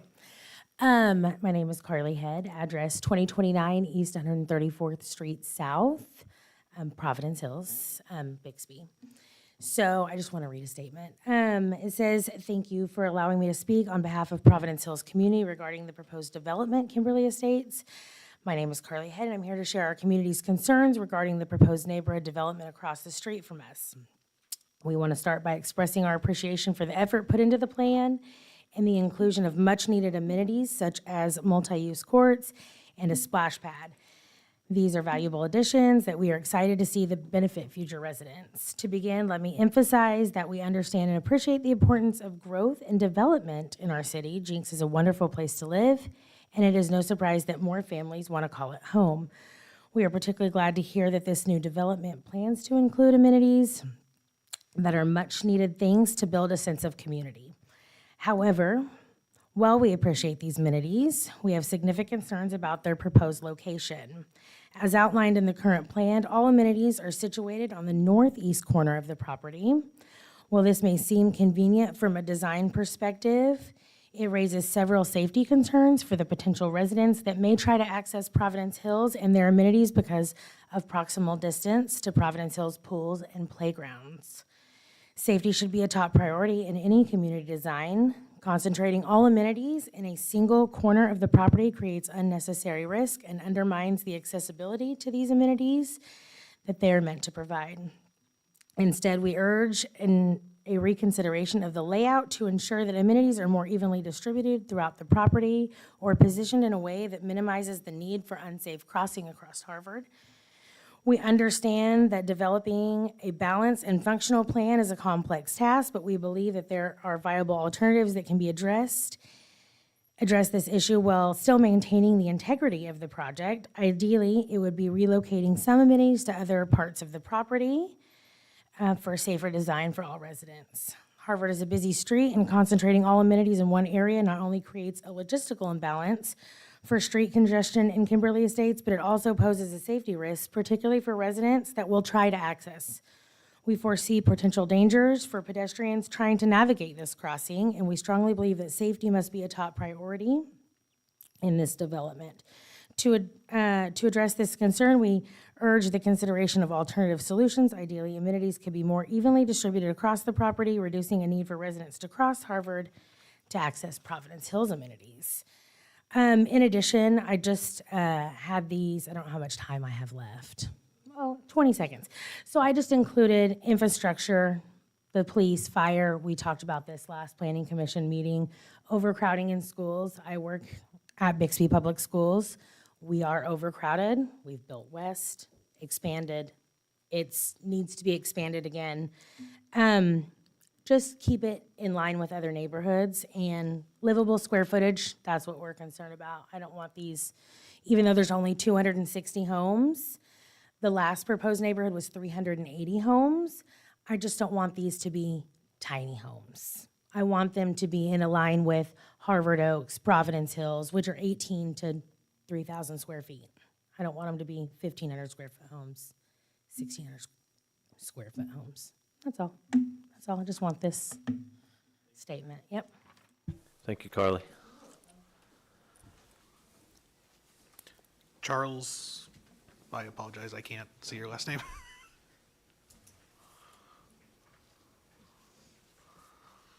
Hi, I'm Dr. Charles Hogue. I had a couple of issues with this proposal. One's density issues. Currently, it's taking between 15 to 20 minutes for ambulance or emergency service to come out to our neighborhood, which could affect a patient's care. As much as you guys know, if anybody's having a heart attack or anything, with the density and traffic issues currently in place until the roads are expanded and additional services are brought out to this, is a major concern. Both working in healthcare and other this, by the time a patient can get there, they can code or other additional services that I would ask that this committee consider. Also, another concern is environmental issues from runoff. We are currently at Providence Hill on a slope, and if the rainwater comes down to our streets, with this being already farmland, with waste, animal waste already on the property, coming down, it could cause an environmental issue within our neighborhood, within our fishing ponds, and other issues for our pets and other people living within our neighborhood, which I'd like you guys to consider. Thank you. Thank you, Doctor. David Esslinger? Good evening. So my name is David Esslinger. My home is at 13678 South 24th Street. So I guess I would just echo a couple of the other folk that have already spoken regarding traffic congestion. I mean, that's pretty obvious. Also, I don't have, my children are grown and aren't in school, but I think for sure the school issue is there as well. I guess specifically I'd like to talk to the lot size. Okay, so I understand that there's nothing specifically about square footage of the home itself, but for sure the lot size constrains the size, or is a pretty good indication of what size the homes are going to be. So the minimum lot size is 6,050, and just looking at the plat, there's some that are going to be larger than that, but by my evaluation, there's probably out of the 260 lots, about 14 of those will be larger. So the vast majority are going to be 60 by 50. Just doing a search online of the lot sizes in the surrounding additions, they're much larger, okay? They range from 7,500 to 10,000 or over. I reside in Gray Oaks, and the lot sizes there are 20 to 30,000. So on average, just taking the 7,000 to 10,000, the average of that is, or I'm sorry, 7,500 to 10,000, the average of that is 7,550, 87.5. So we're looking at a 30% reduction in lot size compared to any of the other additions in the surrounding area, those that are listed here on the front page of the handout, okay? So I think necessarily that means then that the square footage of the homes are going to be proportionately less, which means the values are going to be proportionally less. So the point being is, yeah, so I think it's really not consistent. The proposal is not consistent with the other homes or the other additions that are in the surrounding area. And the last point is, the gentleman mentioned that the intent is to have 100% masonry, and I think somebody observed that's not exactly what was written in the proposal, and I would like to see that written in writing. Okay? So those are my concerns. Thank you, David. Charlotte Montgomery.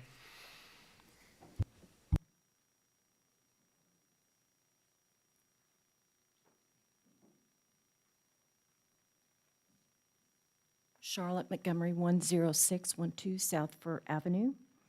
I wanted to clarify, this isn't a land use hearing, correct? It is a zoning hearing, because the applicant referred to it as land use. It's a zoning, correct? In the sense of comprehensive plan versus zoning, you are correct. This is a broad conversation about how the land will be used, which is probably what he was saying. Okay. But it is not a comprehensive plan conversation. When I looked at the site plan, I had the same question about that really long street.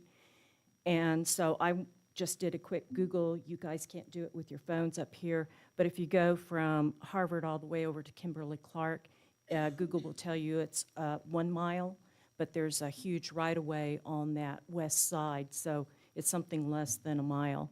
And I know that you can try to do things like stoplights and speed bumps and things like that, but I know that you have discussed in other applications that that doesn't always work.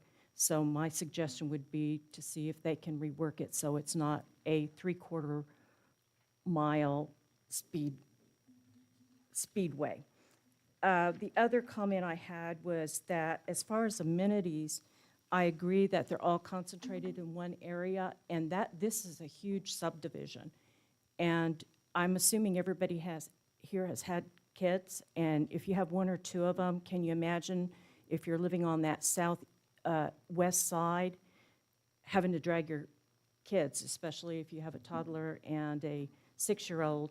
I think that they need to put a playground, something like that, down on the southwest side around one of those ponds. I think you should consider that. Let's see here, did I have any other comments? No, other than just to say it's ticking all the boxes on what you've been expecting. So in general, I think right now you're looking at tweaking it, and I think you should approve it with some conditions. Thanks, Charlotte. How many more do you have on there? Okay. Does anyone else wish to speak on this item? We don't have anyone else on our list. Yes, ma'am.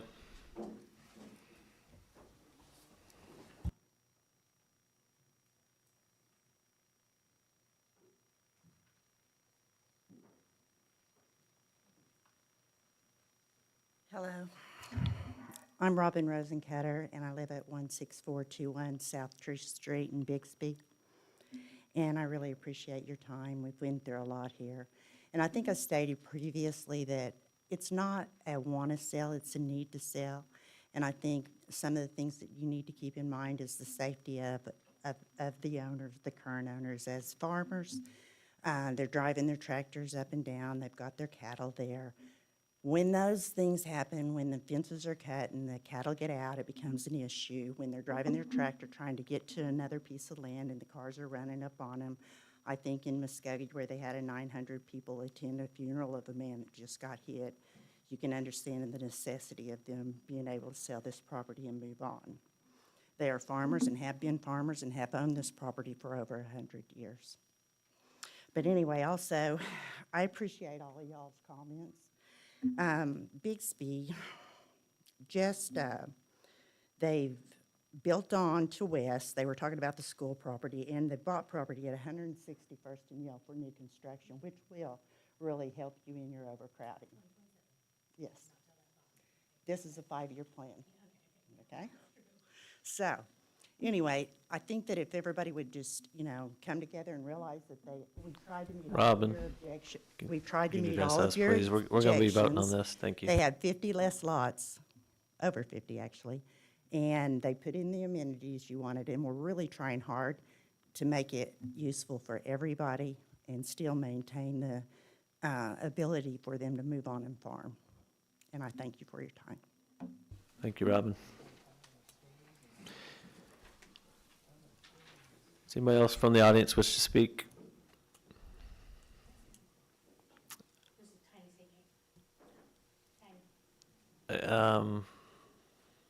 Sure, come on up quickly, please.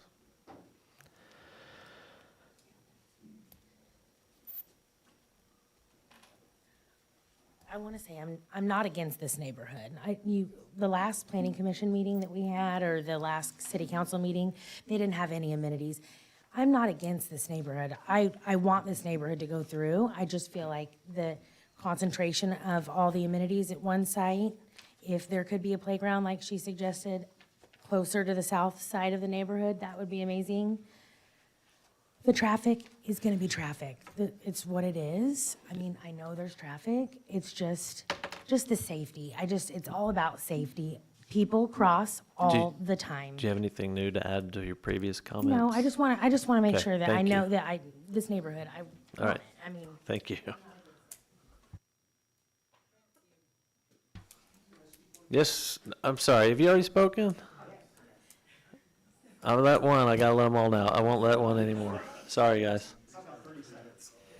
So I also, I know some of the gentlemen said in 5 years there will be houses there.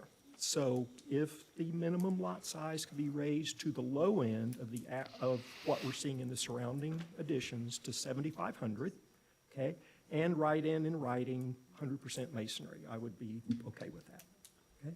The minimum, right? So, I mean, a lot of concerns, right? But the people that already own homes in that area, to reduce the average lot size by 30% is not particularly A lot of those concerning. people bought their homes and bought those lots when the interest rates were 2.75%, and they're not anymore. The market has changed in 5 years, so I understand what you're saying. I appreciate it. I'm just saying, my own personal, if they would raise that to 7,500 and write Okay. 100% Thank you. masonry.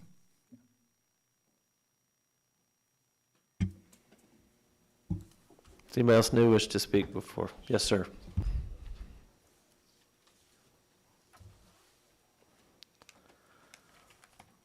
Yeah, thank you. My name is Bob Morris. I'm at 12917 South 27th Street.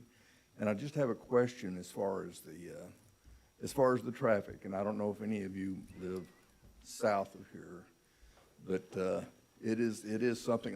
My question is, are you guys privy to any developments as far as roads in the next 5 years? The most critical one will be the widening of Elm Street, and that one will be done before 5 years, hopefully. As far as Harvard goes, it is a multi-jurisdictional street, and I do not anticipate any specific plans. And that anytime elm is from where to where? 111th to 131st. That contract's been awarded. They're supposed to start hopefully first of the year. Thank you. Thank you, sir. All right, anybody else? I think that's everybody. Been waiting on you. Not tonight. All right, you're usually first. All right, we'll go ahead and close the floor. Marce, the lot width at Providence Hills is 52? Some of them are. And So we're, that's not the average. I do not know what the average is, but I know that there are lots within there that are 52. and this And is they're gonna be, allowed, it's allowed to be 52. and this, so this is bigger. I had another question. We just hired several more police officers, didn't we? Yes, sir. Are we short-staffed in the police? I think if you talk to public safety, they would love to have 20 more officers.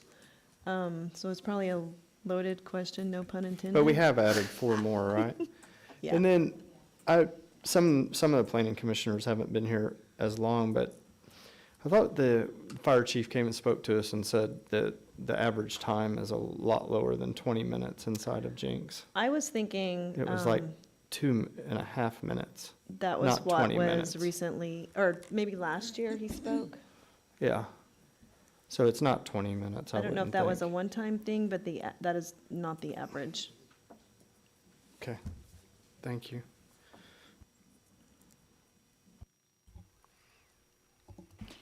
Further discussion? Just my comments were the same. I saw 52-foot lots in Providence, Fraser Lake, 57, Harvard, Torrey, Clearfield, 58. So I felt like 55 was very reasonable compared to the neighboring communities. I guess for the applicant, is there problems with adding an additional amenity back on that southwest corner to accommodate the large expanse of the community, just to offer something a little more spread out? Or could we put one right in the middle of the very long road? The speed bump for the children. No, Definitely just- need to No, somehow I'm actually limit being, traffic I'm being there. serious. We, in the past, have turned down several neighborhoods because of a long road that becomes a racetrack. Sure. In regards to the amenities being in one central location, what we've seen in past developments over the past decade is you got families that have kids that are 2 years old, and you have families that have the kids that are 9. And so your 2-year-old might want to be at the splash pad, and the 9-year-old wants to play basketball, pickleball. You're not going to send your 9-year-old to the other end of the development and stay there with your 2-year-old, or vice versa. So that's why they're centralized. It's something that we can look at if that is something that's a concern. I think I was specifically asking about an addition of a second, maybe even small location, or just something to satisfy the size of the community, a little more spread out, and maybe the concern of people neighborhood jumping, hopping. But just wanted to know that. I agree with the 100% masonry. And then to your point, the long straightaway is a safety concern for me. I just want to say, again, one point on that.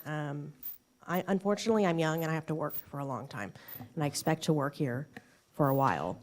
I would seriously consider looking at your UDO and at your links and nodes requirement, because that is what is generating these streets that you see that are like this. If you want us to rework the site plan, I would consider in your motion adding some flexibility to that links and nodes ratio. And Marseille, I'm happy to, if you disagree with that, No. feel free to jump in. Nope, I would absolutely say that it is long, and it would be better if you reworked it. And absolutely, in the PUD, you can ask for that flexibility. Is that something that we could, I think there's a couple tweaks here that Levi's talked about. We want to clearly state the masonry requirement in the PUD. As Levi mentioned, we can look at the site plan and potentially request relief from that links and nodes ratio in the next iteration if that works for this board. Thank you, ma'am. If you have any more questions, we're around. Anybody else? To touch on your point about the amenities being more spread out, the ponds here at the southeast do have walking trails. They are fishing ponds, so those are categorized as amenities. It's possible to look at maybe moving and adjusting some of these, but as of now, this is the layout that we have. All right. Thank you, sir. Thank you. All right, do I hear a motion on, So Marseille, how do we get rid of the big long road? sounds like, Is there, can we give them leeway like she just said? You can make in your motion, I move that the site plan be adjusted to shorten the road, even if that requires relief through the links and nodes requirement of the UDO.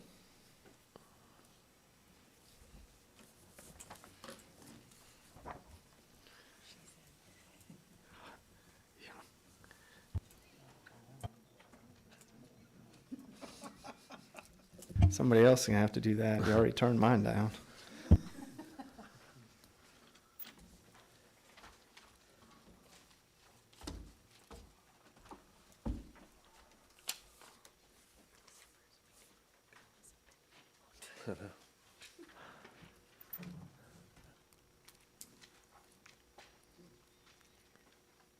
Amy, you ready? I make a motion to approve with the writing in of the 100% masonry and the amending the straightaway, even if it means the relief through the links and nodes. Those are the conditions that I list on my motion. I second it. Does that make sense? He didn't say that.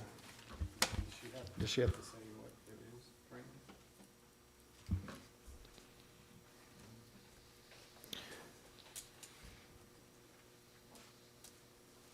Ready? Let's vote, please. Wilson? Yes. Boers? Yes. Bowman? Yes. Sellers? Yes. Nixon? Yes. Stevens? Yes. Chair West? Yes. Point of order. I have a question. Can I talk? Certainly. Because the last time we moved something forward to city council, it was a denial, and then there were amendments made, but I don't want the council to have a mixed signal. And I just want to clarify that you made a motion to approve and that you anticipate that this site plan will not look exactly as presented tonight, but they will have a better version of the site plan to make a decision on. Is that an accurate? Yeah, thank you for clarifying. Yes, that was my intention. Okay, thank you. Item number 5, updates to Chapter 16, Article 3, Section 1 of Jenks Zoning Code, UDO, amending the bulk and dimensional standards for new developments, increasing the minimum lot requirements for certain residential zonings. Thank you, Chair West. This item is a response to a project that was denied recently. And when that denial came about, we realized that we had I would say an error in the comprehensive plan. I had not really noticed it in 4 years. I don't think anyone had.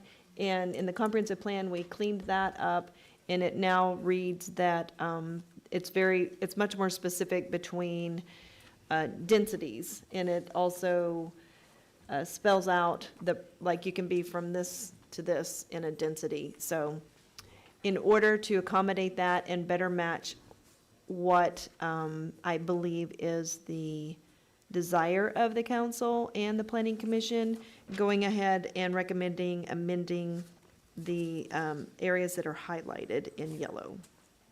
So tonight's project was approved at 55 feet, and we do have a lot of subdivisions with 55-foot lots. I personally don't have a problem with that, but we are going to recommend that moving forward, that it would, if you have an RS2, at least consider doing, I know they're going to come in with a PUD, but at least consider making the majority of the lots a 60-foot lot. The other thing that, when in the new text of the UDO, or sorry, the comprehensive plan, my eye is twitching crazy. In the new text, it gives you, like, the density is from, I'll just say from 1 to 3. That's not it, but the density could be 1 dwelling unit per acre to 3 dwelling units per acre. So you could get 1 dwelling unit per acre would be at one specific lot size, another dwelling unit per acre. If you wanted to do 3 dwelling units per acre, that would be a change of the lot width. And so just pointing out that within densities, so if the comprehensive plan says medium density and it gives a range, then it's okay if we say, in general, we prefer a 60-foot lot, but the density allows for that land, you could actually have anywhere between a 55 and a 65. Does that make sense? Did I totally confuse everybody? So, I can try and explain it more later, but I was just letting you know that this is the starting place of the conversation for the code. And if it's straight zoning, if you just had one lot, for instance, someone needs to rezone to get into compliance. I had a project come up recently where it's an ag lot and it's only half an acre, and we don't allow half-acre ag lots. So, and then they have a certain width, so their lot width at the property line, which is where we measure, is only 65 feet. So they would actually have to rezone to an RS2 to be in compliance. But they could have had other things if their lot width was different. Does that make sense? Okay, so if their lot width, if they might have had half an acre, they could have been RE probably, but they would have to get 150 feet. So anyway, the zoning code in the residential uses for subdivisions that are 20 acres or more, these are the starting standards for the conversation. But to get that density, there is some flexibility for the developer. That's it.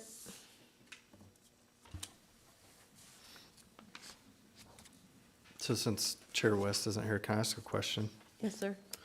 So I've been doing this for like 7 years, something like that, and the parking in downtown has always been brought up.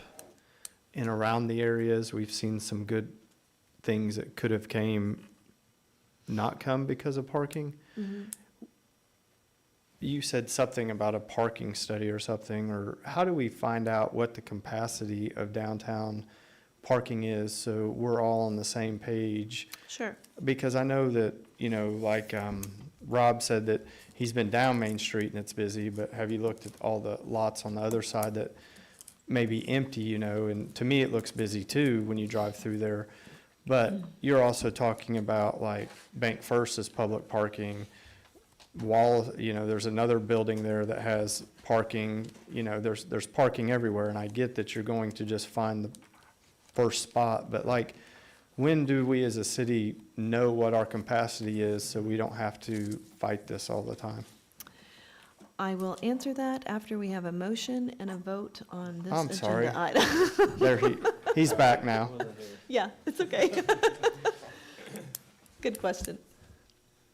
Is there a motion on item 5?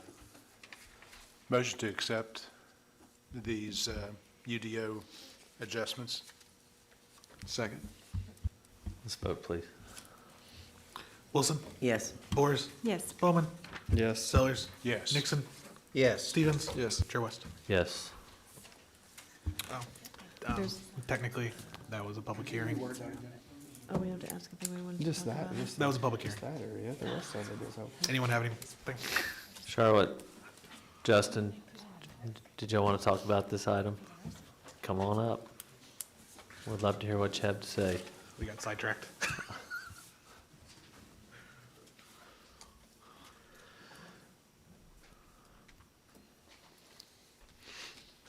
It would help me a lot to understand what are you trying to accomplish? Are you trying to get a lower density per acre? What is the goal in increasing specifically the lot size? An example would be like tonight, they have 6,050 for the DU and 55-foot width wide lots. So if you increase it to 60 foot, all that means is that the lot gets skinnier this way. And so I'm kind of going, what is, is it just that you want to see wide lots? Because if they have to meet 6,050 square feet, then all you've done is just shrunk it in the depth. So what are you trying to accomplish by increasing specifically the width on the RS2? My goal with the information that I brought and the amendment that I'm recommending approval of was to better align with the goals of the council. And it appeared that the goals of the council was their favorite thing is not small lots. And that is basically what was stated at a council hearing. And there was actually a disparity to some degree when you're looking at, it jumped from 70 to 55 to 45. So that's kind of a disparity. So to make it a better balance for that starting conversation, because we know anything over 20 acres is going to be in a PUD, so they're going to ask for relief on something. And they have that density window, so they could be a little bit higher on density or a little bit lower. So just getting it better as far as the disparity. So now the lot area per dwelling unit goes from 10,000 to 8,000 to 5,500, whereas before it went 10,000, 8,000, 5,000, and then the lot width went 70, 55, 45, and now it's 70, 60, 50. So it's better balanced. Okay, so why didn't you then increase the lot area on the DU at least? Well, from what I'm understanding, if they want a bigger lot, isn't really the driver in that is that you would want a lower density unit per acre? I mean, isn't that the better driver than saying you want a wider lot? Because in a PUD, this is all negotiable. So I guess my point is if you want a bigger lot and you say, okay, it has to be 60 feet, and like with tonight's application, if you agree to 6,050, it's an okay number, you really haven't changed anything. You've just made the lots like skinnier. So that's why I asked the first question, what are you trying to accomplish? If you want a bigger lot, just increasing it to 60 feet doesn't mean anything if you don't bump up the lot area DU and agree that, hey, if you want a bigger lot, you can't agree to 6,050. You're going to have to increase it, let's say, to 6,500 to truly, with a 60-foot lot, to really get a bigger area. Am I making sense? Yeah, the conversations that have been had at council, and you've been to the same meetings, I do think that they care about the width of the lot at the street. They care about how that feels, they care about how that looks, they care about, some care very, very much if you can get between houses. Some do not. Some counselors care very, very much about density, some do not. Some care about the dwelling unit per acre, some do not. So You have fewer driveways too on the street, and the driveways are further apart, which is very helpful for safety. And so that was my question. What are you trying to accomplish with that? If it's just to get a bigger spread or view, fewer houses along a street line, you can accomplish that. But if you're really driving that you want, I'm not saying twice as the size of lots, but you want something that's bigger in a size lot, when these PUDs come to you, you can't agree to 6,050. You're going to have to say, no, it needs to be a higher number, like 6,500. Or you need to also come back and say that on the DU, on the cluster development, where if for RS2, the max is 5.5, then maybe you need to work on changing that number. I hope I'm making sense on this, because I'm kind of going, all you're doing is making the lot skinnier. So what is the driver in this? Is it just the frontage, like you say, and to have fewer houses when you drive down the street? Or do you truly want to have bigger lots, and what do you mean by that? Just a little bit bigger, or do you want them to come back and be 8,000? That's my comment about what's here. I'm kind of going, what is driving this other than that? Because just because you get a bigger lot doesn't mean that a wider lot doesn't mean you get a bigger lot. I don't think most people care. Okay. Well, that's an answer. I mean, that's an answer. I think that it matters to a few people, and I think that when Halcyon Levine made the recommendations, this aligns with the recommendations. What we adopted originally aligned with the recommendations, but they had more than one recommendation. So we went to a different recommendation from Halcyon Levine, who did all the research on what's built, how we right-sized it to try and get our code to match what has been built. And I think that dwelling units per acre has probably not really been on most people's radar. And maybe that's what you're trying to draw everyone's attention to. And I don't think in general that is on people's radar. I think most people care more about what it looks like from the street because that's their personal experience. They don't live in that neighborhood, but they're going to drive through that neighborhood and they care about that personal experience more than if I have room for a pool in my backyard because I got the 60-foot lot, but now it's not as deep. Well, and I also know from some of the most recent meetings with the PUD, like the one that was on the land that didn't get approved by the council, that, 55 was it, because I remember saying that Halsey Levine said that most, for RS2, most homes at that time in Jenks were 55 foot. So now I'm kind of going, why 60 foot? Again, I kind of, the driver behind this. Because if the driver behind this is exactly what Chair West said, then you've accomplished it with what you've approved in your vote. But if what you really want are slightly bigger lots, you have to look at some other things too. And so that's my comment and my point to the commission.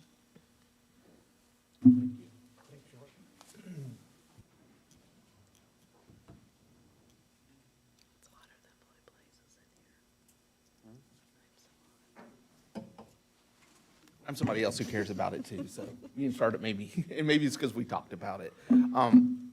The one thing piece with me with Charlotte that I agree with her 100% is I like the idea of the 60-foot lots.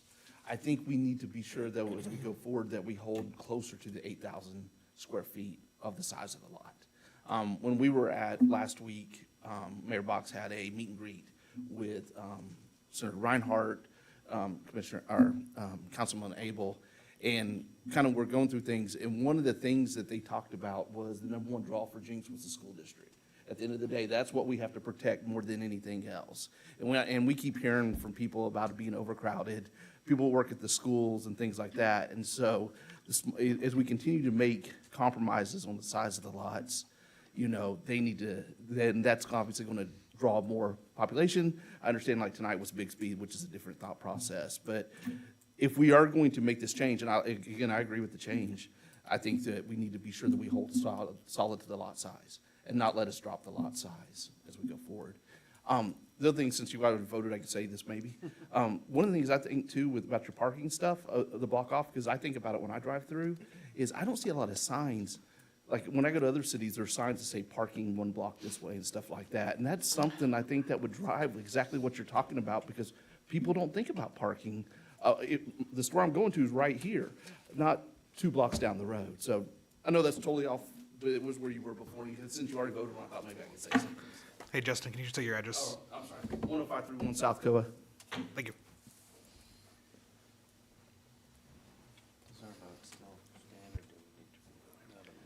You want to vote again? No. That's fine. Okay. It's up to you all. You can ask if they want to vote again, I guess. After hearing discussion on item, does anyone wish to make a new motion to revote, or are we comfortable with the vote that you cast? I'm comfortable.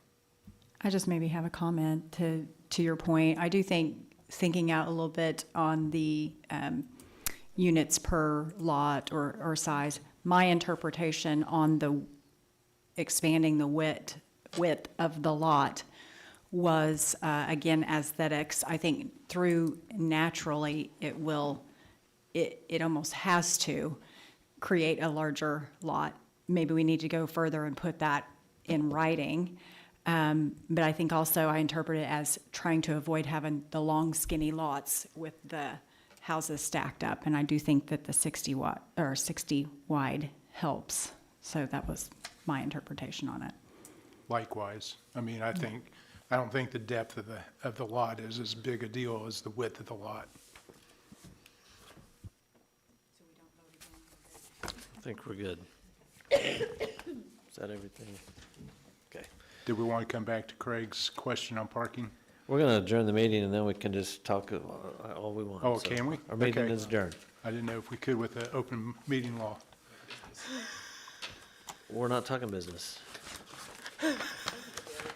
Huh? Okay. Marseille's going to give us a parking report. I already talked about it a little bit this evening. I'm really excited to hear the first draft of comments from the consultants. And I think that the city of Jenks invested well when they just committed to doing a downtown master plan. And I think that the questions that you're asking, Mr. Bowman, and the comments and the thoughts that are coming from the audience, I think that everybody is very much like-minded. How are we going to get people? How are we going to move them? What is our wayfinding going to look like? And this particular downtown master plan did not include wayfinding. It was high on my list of priorities, but it was not high on everyone's list of priorities, so it's not going to be a part of that. But I do hope that overall, and it will happen, we'll get that signage in place and we'll get the advertising. I think it's very important coming out of this. So there were two parts to this initial, and one was the parking study and the other one is the economic development analysis. And that's really where the economic development analysis is really going to drive a lot of that parking, because it's going to say if everything on the ground floor was retail or restaurant or, whatever, then this would be the expectation. And it may not say if it was all these restaurants, but they should be asking the questions like, how many restaurants can downtown Jenks have? Like, there's a tap where we'll be at, and they should know that and be able to give us that, regurgitate that information back to us and make recommendations. And I personally have never had a problem ever finding a parking place, day or night, but that's not everybody's experience. So I think it's going to be very exciting and very interesting moving forward, getting these results and actually getting some, somehow someone's going to have to find the money to pay for all these great ideas. So that'll be another big discussion. The only other thing I wanted to say is, like, if you look at Cherry Street or Broken Arrow or Brookside, those are the same issues.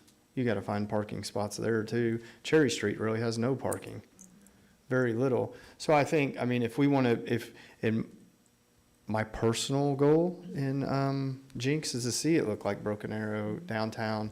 And if we continue to do the parking deal without having some kind of resolution between us, then we're not going to ever get to where we want to be.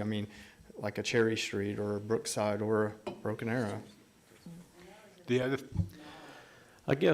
other thing too is making sure that we recognize from public policy standpoint that Bank First, Red Dog, all those are private properties. Those are not public. Those aren't public parking spaces, and so we can't count on those as part of the amount of parking spaces that are available to downtown parking. If they don't want to open that up because maybe they don't want the liability if someone falls on their parking lot, then so be it. We have to respect that. And so most cities will, buy a square mile and they'll flatten all the buildings off of it and make parking. And maybe we're destined to do that in the future. Who knows? I guess my concern with the parking was that you don't want to take parking away from patrons that are spending money, that are generating tax revenue on our main street. Whereas the issue that we had tonight was zero tax dollars, and I didn't want a venue of 100 people coming in and not spending a dime. Of course, they will maybe go to the restaurants afterwards, maybe they'll go to the bars afterwards. Yeah. So there's a mix there, but. Technically, if they're selling their trinkets though in that space, they should be I never charging heard sales that. tax. I never heard that. Pop-up businesses. Oh, okay, yeah. Pop-up businesses should be having a sales tax Gotcha. permit and Gotcha. should be charging They sales should, tax. yeah. So do we have a are they doing that? Yes. Yeah, I mean. it'd Yep, be it's super done. helpful. It's basically done, and they're in the report phase. Okay, so we should expect that something, at least give us some guidance on what direction we should be heading in. I mean, I agree, right now, we maybe don't have a problem, but if we add 200 more cars, then we very well might have a problem, because I've experienced a couple of times. Do you want to take any public Walking. comment? Come on up, Robin. There was we're getting close to open exact violation.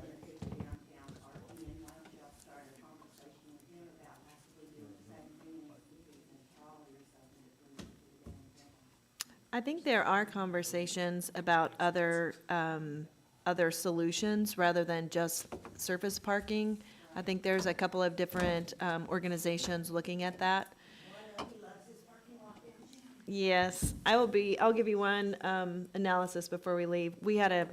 I know my family is big, so I'll qualify it with that. We had a birthday party last week at Chick-fil-A. It was a big Chick-fil-A. I'd never been there before, actually huge. And there was, I wrote it down earlier, we took 11 cars. And it was just my children, my parents, 11 cars. Because we came from East Tulsa, Bixby, Jenks, Broken Arrow, 11 cars for one event. We were there for 2 hours, 11 cars. Just one party.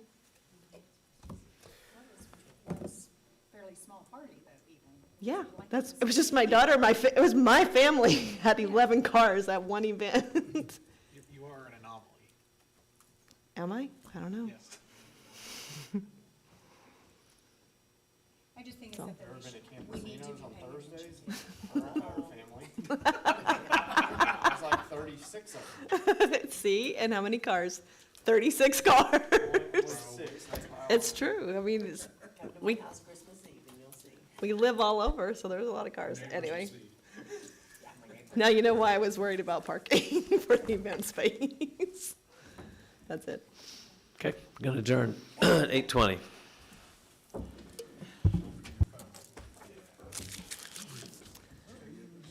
Merry Christmas.